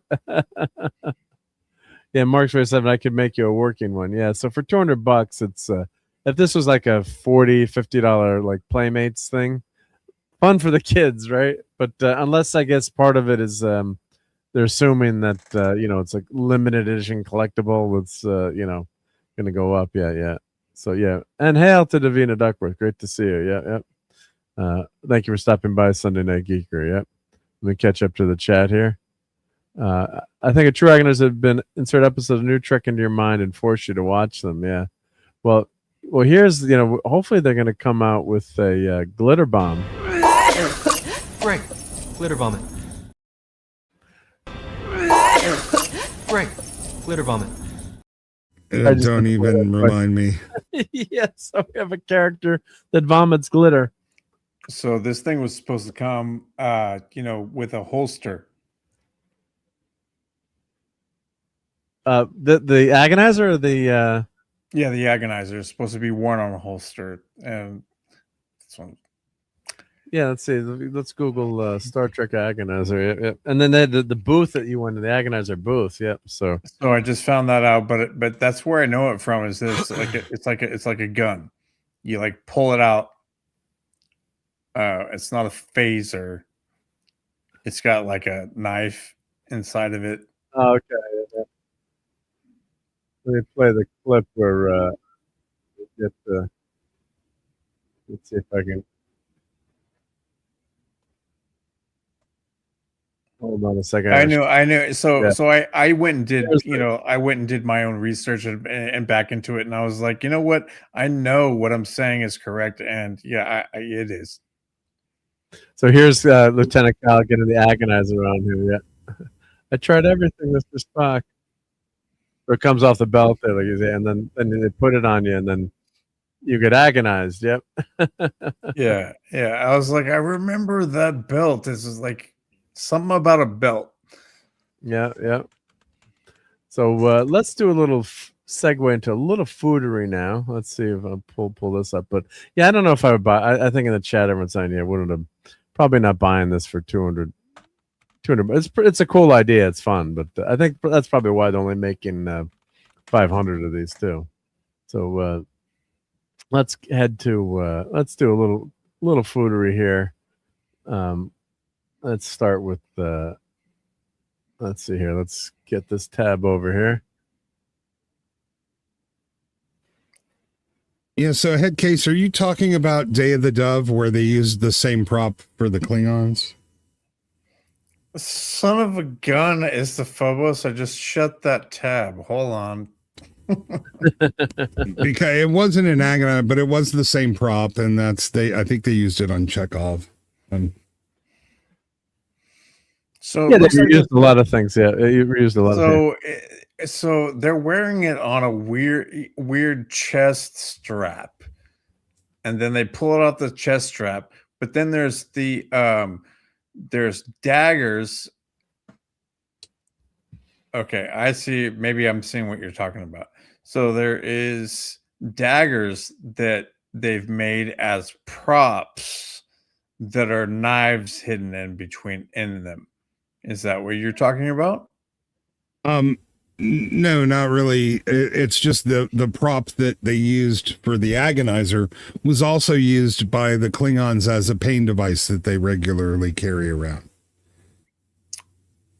So honestly, all I remembered was the belt version, and then I was like, you know what? I remember them pulling off like a belt and like sticking it on them, and I was like, I know that. They wore it they did wear it on a belt in Day of the Dove, I think. So it's in the her making the dagger on Sulu. Yep, that was for sure. Yeah, Okay. you can. Yeah, but it's the same prop though. It's not like a different What's version. it called again? One more time. There is the agonizer with the Klingon.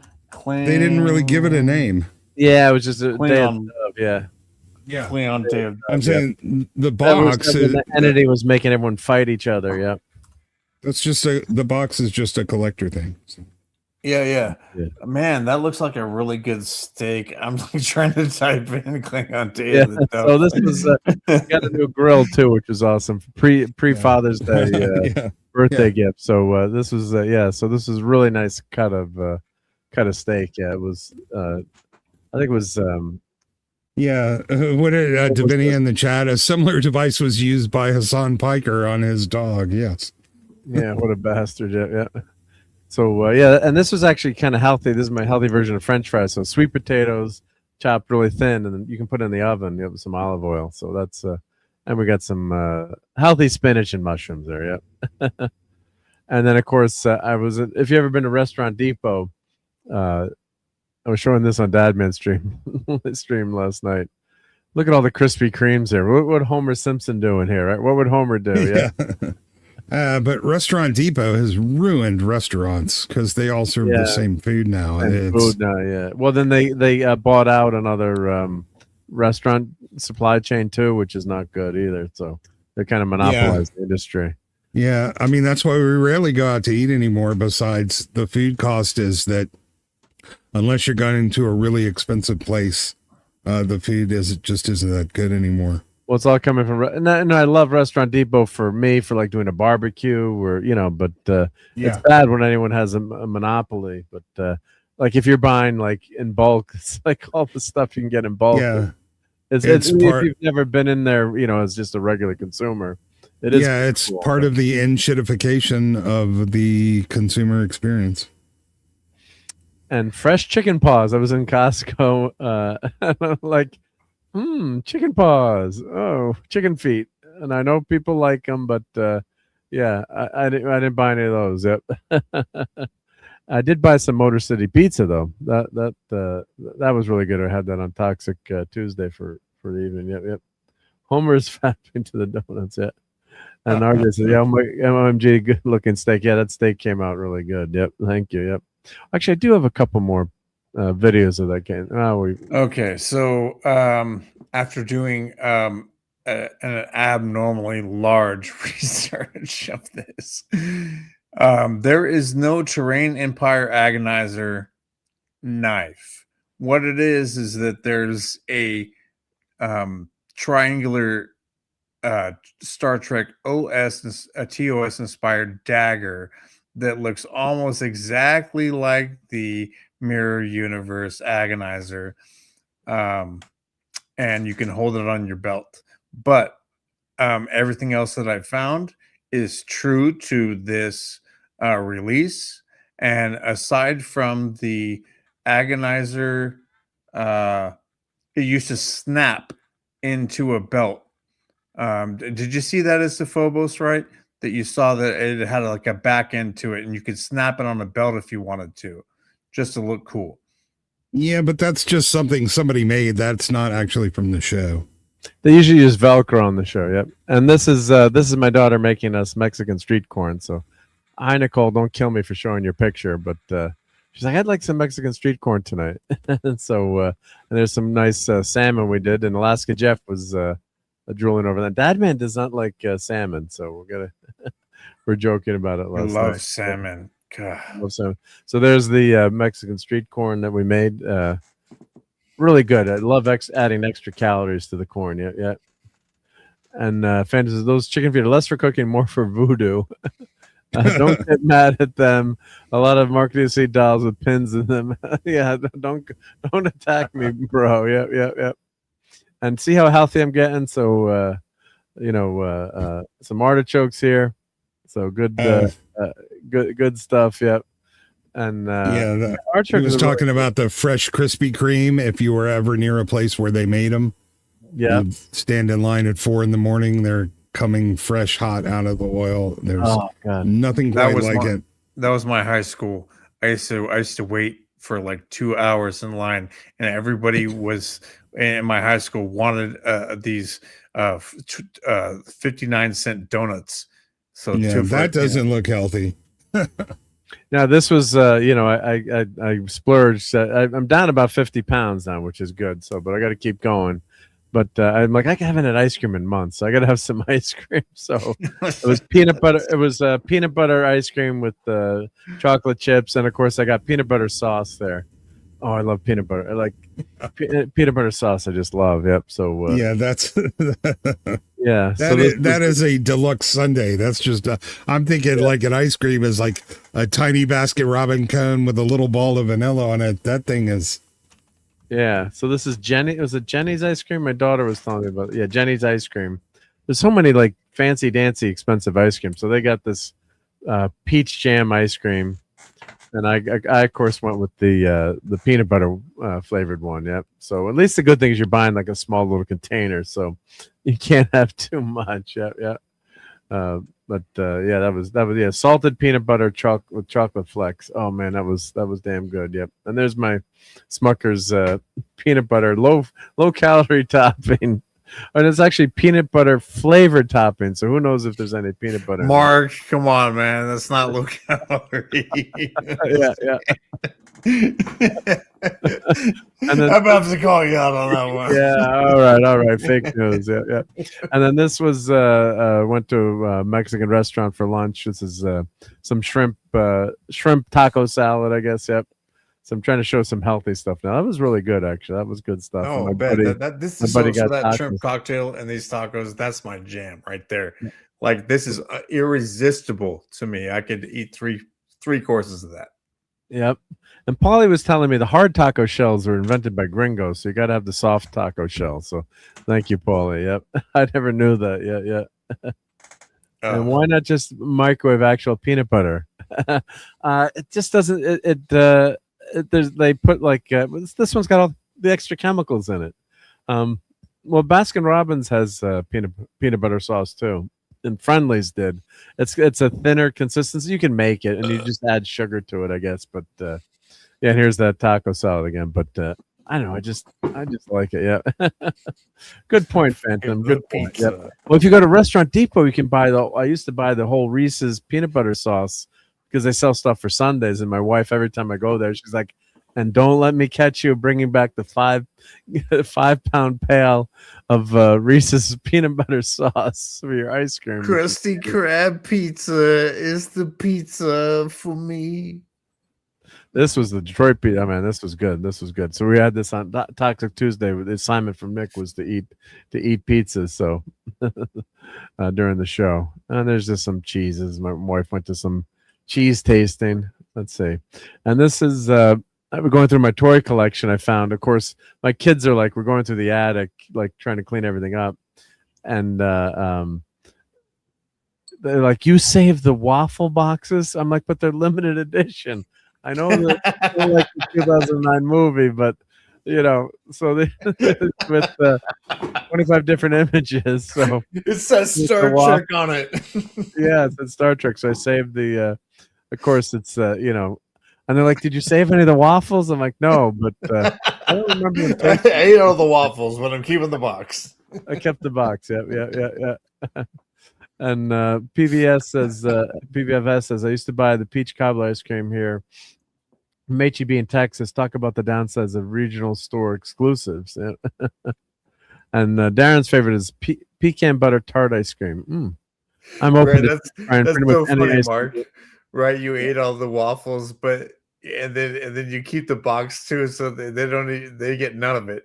You don't even get to see the box and throw it away. Yeah. And Phantom just puts peanut butter in his ice cream. Well, you can do that, Phantom. It's legal. Yep. Reese's peanut butter microwave it so you don't need a huge container of it. Come on, Phantom. Don't ruin it for me. I love buying that stuff. This 2 a.m. food talk is not helping me. Yeah.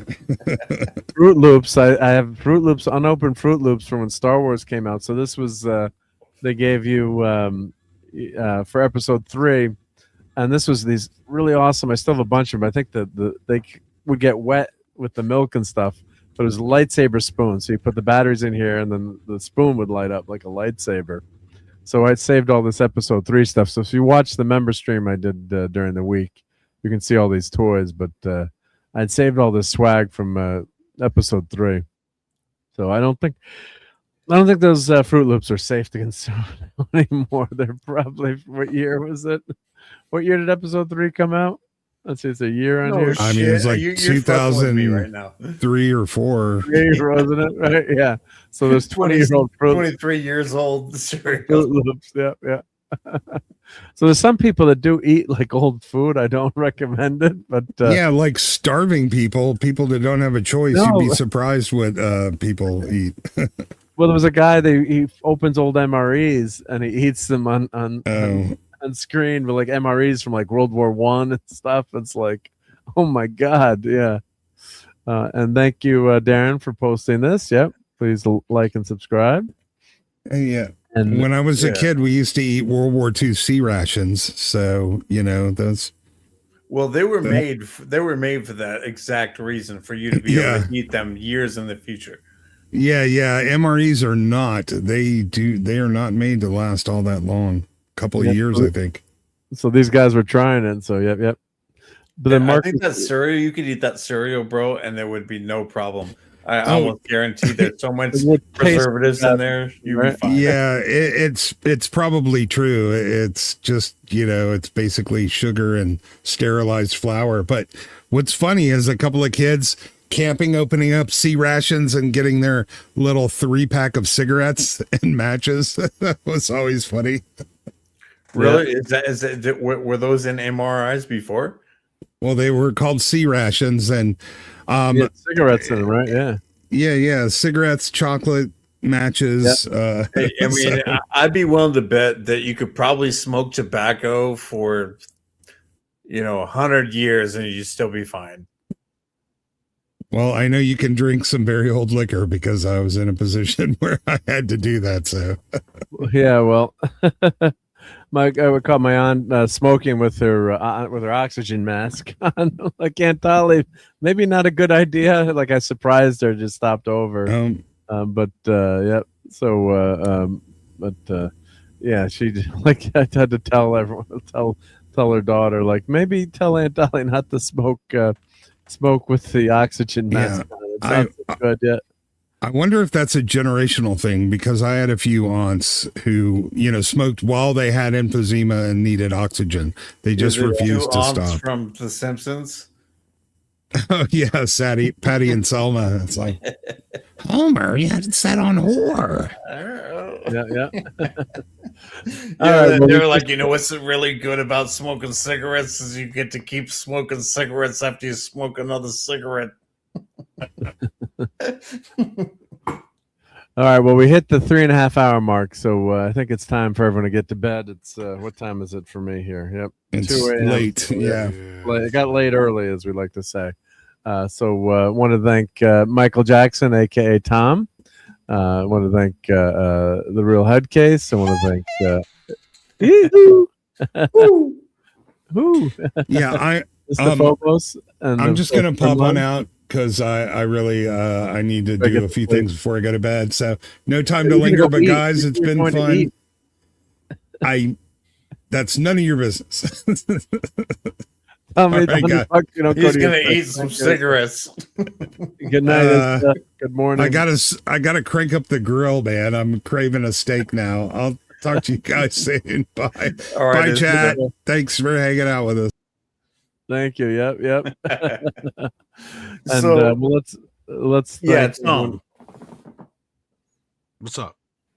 What's up, Tom? Yo, what's up with your channel, man? I want to be able to follow you here, so I'm gonna go ahead and try to do that, and let's put you in the chat here too. Well, my channel's kind of half dead right now, but Unfortunately, the main channel's still active. Yep, we got Oh. Midnight's Edge here. Yep. So down below in the channel in the show description, we got Midnight's Edge, and damn it, YouTube. But let me put Tom's link in there. So Tom's got we'll be on at Midnight's Edge tomorrow morning. The usual Bat Tom time, Bat Tom channel, correct, Tom? That's correct. Yeah. So I'm sure you guys will be talking lots of box office again, and I'm sure we will. Yep, there will be lots of disclosures. Yep. So yep, and thank you, Kal-El. Yep. So let's play our thank you to channel members here. And I still haven't.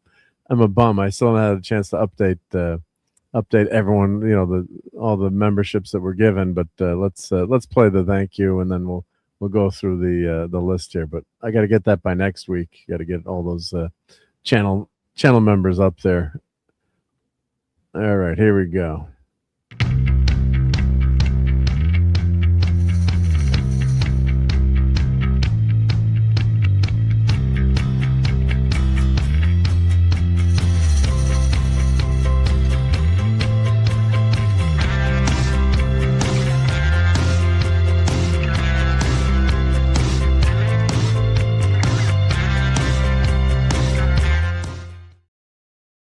So thank you, everyone. We almost have 300 channel members right now, which is insanely awesome. I have been doing a lot more members only stuff, so check if you're a member, and pretty much everyone here looks like is if you were gifted a channel membership. We got these cool avatars and emojis we can use. I didn't put Courtney. Yeah, let me throw a couple of those in the chat here. Let's Yeah, see we what got Talkie Toaster. Yep, and so thank you, everyone, and let's go through the top fans for the night. So let's.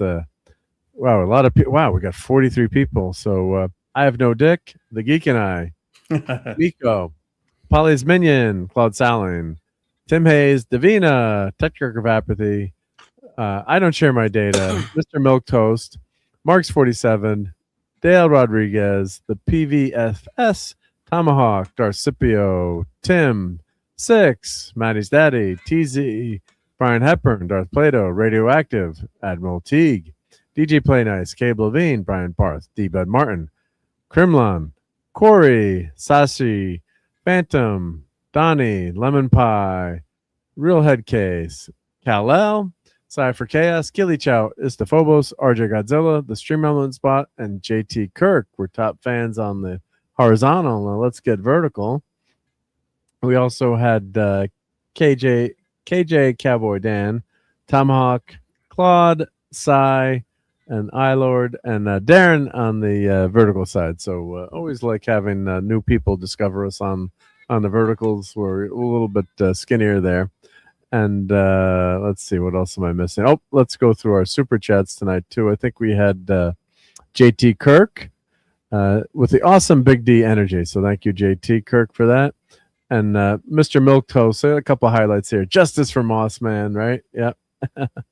And also we had D. Bud Martin here with you said she was Jesus, and Jesus never had to drive. Would Jesus be a good driver? Probably not, right? Yep. So and Lemon Pie, one day Mark will disclose all his cooking recipes. That will be disclosure day. Yep. Yeah, disclosure days right underneath me. I kind of resent that, So, but thank you again, Tom. Thank you, Headcase. Thank you to everyone who hung out with us tonight. It's pretty special that we get 30 to 40, 50 people watching us live here. So really, really nice. And again, we want to remember our buddy Clobbering Times. That's one of the reasons we're all together. And yeah, it's just I just love clobbering time.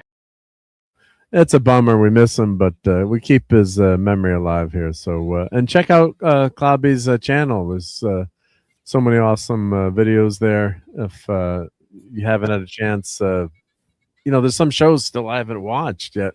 He's got so much stuff on YouTube. I was on most, later for, after a certain time period, I was on most of them with him. It was a real privilege, whenever I could to be there with Mike. And but there's still some earlier shows that I haven't watched. So yeah, go check out his channel if you haven't in a while. Let's keep his channel alive too. So that way, the algorithm shows it to more people because he should have way more than 2,000 subs. Clobby was a real original and a great guy. So check out his channel. And let's see. Jesus never had to drive after all. Chuck Norris chauffeurs him. He's the only person that Chuck Norris would drive for. Yep. And Darren says, God bless Clobby. Yep. So, and Phantom says, Clobbering Times. Yep. CT. Yep. And PVFS. Yeah. RIP Clobby. So, yeah. So real bummer, but just privileged to have gotten to know him. And, Tom and I had some great times streaming with the Clobberino, the great Clobber, right? So, some good memories, and he never missed a show, right, Tom? I mean, he was always there. I know we'd always let you know when he wasn't going to make it. So, yep. So, special guy. So he is missed every day. Yep. And you have a nice tribute to Clobby, and your. Had that in the Midnight's Edge After Dark. When we used to do it, yeah. And hopefully when we do it again, yeah. Yep. So I should pop something. I should pop something in. But you did a really great job with that. Yep, with the four Clobby and wherever in that Cheers theme was Cheers like theme. Yeah. Just so we don't get in trouble.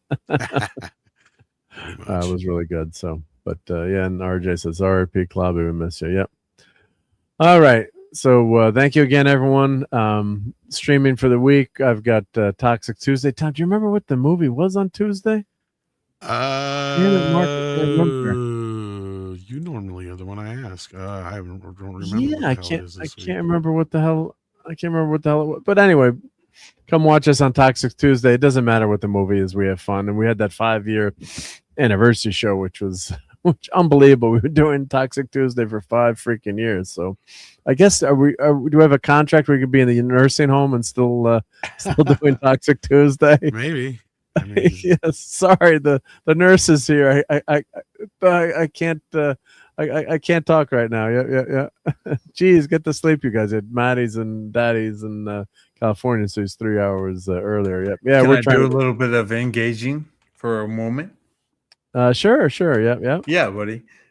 So I just want to say that KJ Cowboy Dan, who joined us tonight, he is going to be my host for a new morning show starting on this Tuesday.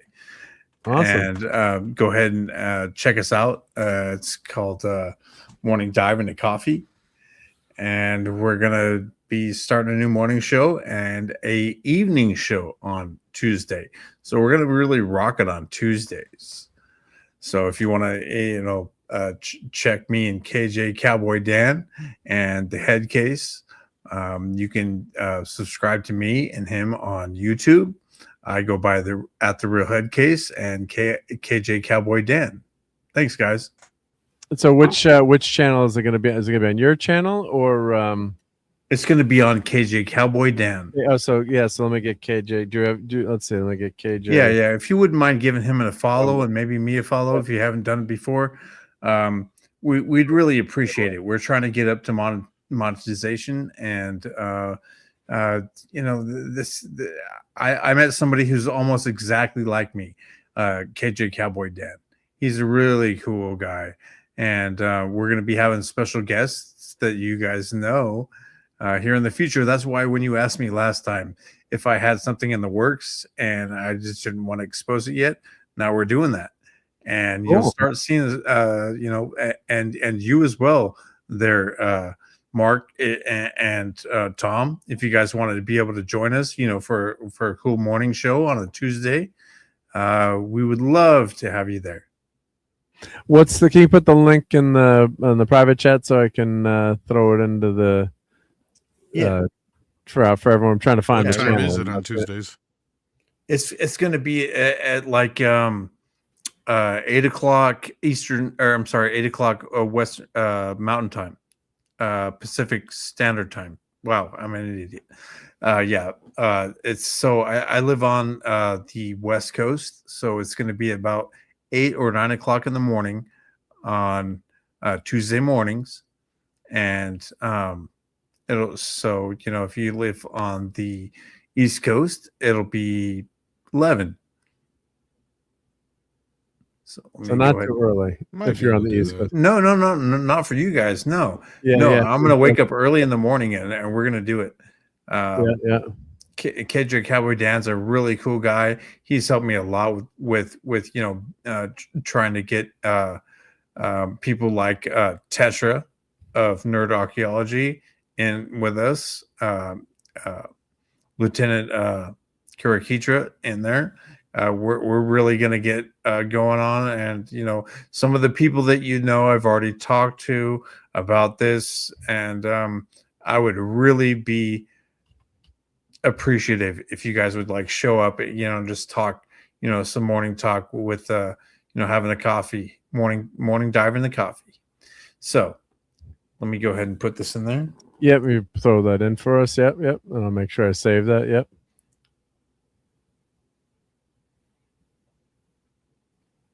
Because Phantom is asking. Yep. So 11 a.m. East Coast AM, West Coast got time screwed up. Yep. So you know what's cool about this is that this is gonna help motivate him to make this like he's on the hook now, and we've been talking about it and doing it, you know, like our practice shows, just, you know, fake streams, you know, behind the scenes. Yeah. And this is gonna make him do it. Once I show him this, he's on the hook now, and you know what's cool? He wants to do it. He just doesn't think that, you know, like people care, but people do, right? You know, like, you know, you guys obviously are interested in what will happen, you know, with that, and I would love you guys to join. It's just like a cool, you know, morning show. Do you have the links then, or let's see? So I've got your channel, but no, there's KJ Cowboy Dan. He's going to just subscribe to him and you know, turn on notifications. We're going to do it on Tuesday. We're still working on it. You understand, Mark, right? We're working on it in the background still. So we just haven't posted it quite yet, but it will happen. Promise. There we go. All right. So I got your channel, and I got and you've got Cowboy Dan's channel. So everyone go like and subscribe, please. Right. Thank you for not already. Letting me take up so much time. No. All good. Yep. All good. Yep. All right. So I just subscribed to KJ Cowboy Dan. There we go. Okay. You'll love him. He's a great guy. 27. Yep. There we go. Yep. Cool. cool avatar there. All right. So time to get out of here. I got to get to work tomorrow. Busy day. And just want to thank everyone for being here. Go watch Michael again. I'm gonna watch it. It's on VOD right now, right, Tom? We can That watch. is Michael correct, sir. So maybe we'll watch it this weekend with And the. you with can the actually, if you buy it through Voodoo, you can actually sign up for the contest to win that box that they're giving away to all the quote unquote influencers, but me. Yeah. Which is funny because like all of them I've seen have less followers than me. It's like, how the fuck did I not get one of these? I don't care if the damn things won't fit my fat ass. I did all the footwork. Right? God damn. Tom is #1 Michael fan. God damn it. Gosh. You know, I mean, I was at least one of the biggest ones out there during this whole thing. But anyhow, no. That's ridiculous. Yeah. Yeah, Justice for Tom. It is on video on demand, but you can if you buy the movie, you can go through a certain gateway to get to sign up to possibly win one of those boxes if you do. That I already all the bought mine influencers beforehand. got that Tom didn't get. Yeah. I didn't know about it till Have you ever after gotten fact. Have you ever gotten any cool swag from? Not swag really, but I mean, I have gotten like screeners and stuff from time to time. Yeah. But Never. Any it would have been cool kind of swag. cool to finally get something from somebody, you know. You know, it'd been Once nice in a if you while, got the Michael Jackson shoes from with the pegs in them, so you could do the 45-degree. I don't lean. have the core for that, but Yeah, that's what they were saying too. Like he made it look so easy, but like, he's the shoes are in the ground. That's only he's a super part of the work. skinny. You know, It's- like the other he part can is pull it his off. back and his muscles and stuff. Yeah, You got to be. which in is super why he good fucked shape his back so badly later in life. You know, I mean, he doing was that.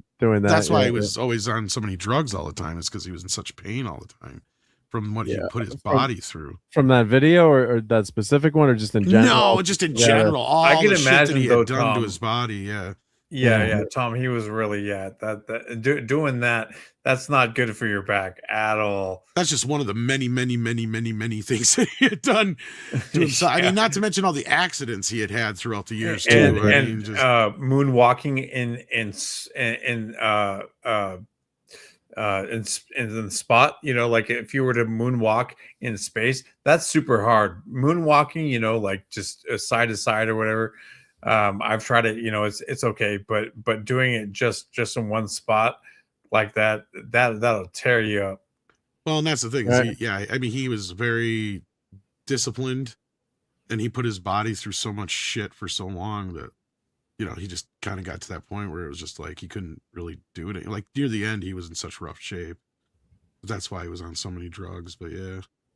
Well, one quick last thing I wanted to share before we really get out of here. We can never get out of here. I know, right? I thought we were leaving 12 like more an hour hours. ago. Let's do We it. almost made it, Tom. I'm gonna have to check out eventually. Yeah, but this is 30 No, seconds. Tom, you're with us for the next 3 days. Here's I posted this picture in response to this is my dad coming to America, and it was the anniversary of his 10 years. Why does he look so swanky coming to America? Because this was 1959, so James Wood had posted people on cruise ships for the fights. So I posted this in response. I'm like, here's a picture He's of my doing dad it in style. and from 1959, and people were going crazy. So it's up to 50,000 views, and my dad would have loved this. So this was 10 years since he passed on June 9th, and 3.2 thousand likes. So Dad, if you're watching this, there's a lot of ladies that think you look pretty good. So if you read some of the comments, I'd say, look at that. That took right off for you there. Holy cow. Yeah, so that was looks a lot like you there. He did. Or you look a lot like him, I should say. Back then, yeah. So wait, hold on. Wait. That's you? No, this is my dad. But when you have pictures of the same age, Okay, we're like indistinguishable. Because I don't know if you guys saw the stream within the last couple of days, but Mark, he was like a beast. He was an absolute lumberjack. Yeah, I was showing. Yeah, because we're comparing. Yeah, I think Puts Tom He-Man was to shame.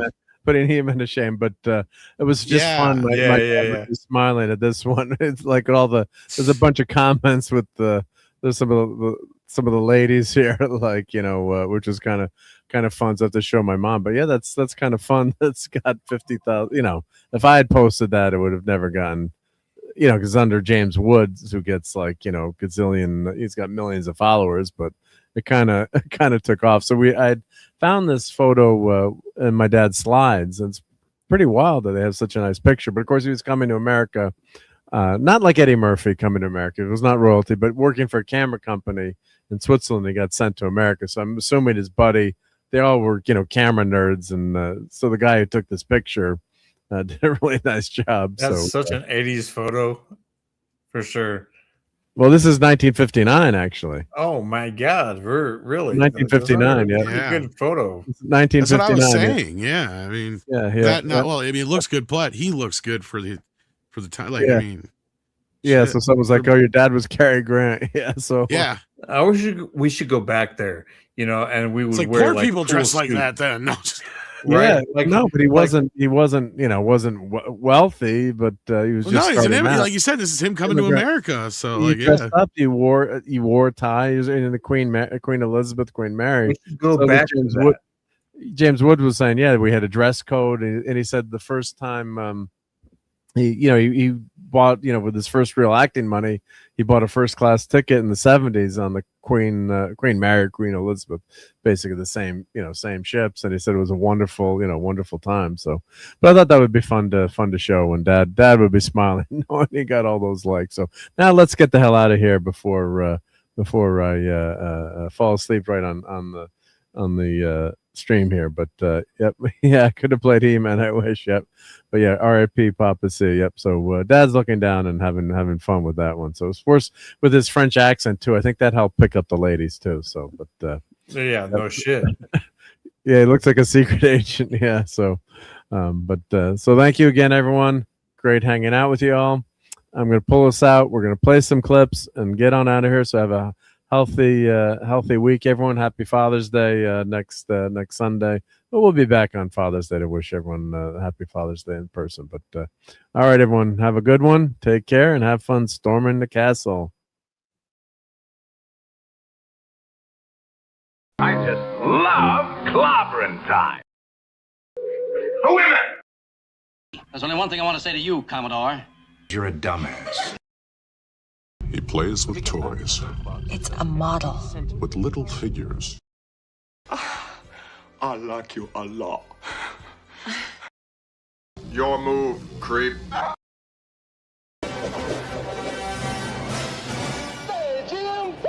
Excuse me. That's a bad outfit. You have to set an example, leaving in the face of stupidity. Now, everybody that reads comic books knows that Kirby's Silver Surfer is the only true Silver Surfer. You're a lying dog-faced pony soldier. Groovy. Get those nerds! Nerds! Nerds! What? Fun storming the castle. It's 106 miles to Chicago. We got a full tank of gas, half a pack of cigarettes. It's dark, and we're wearing sunglasses. Hit it.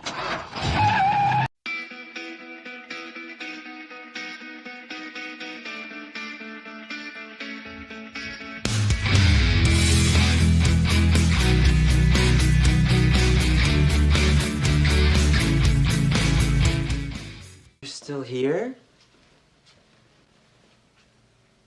It's over. Go home.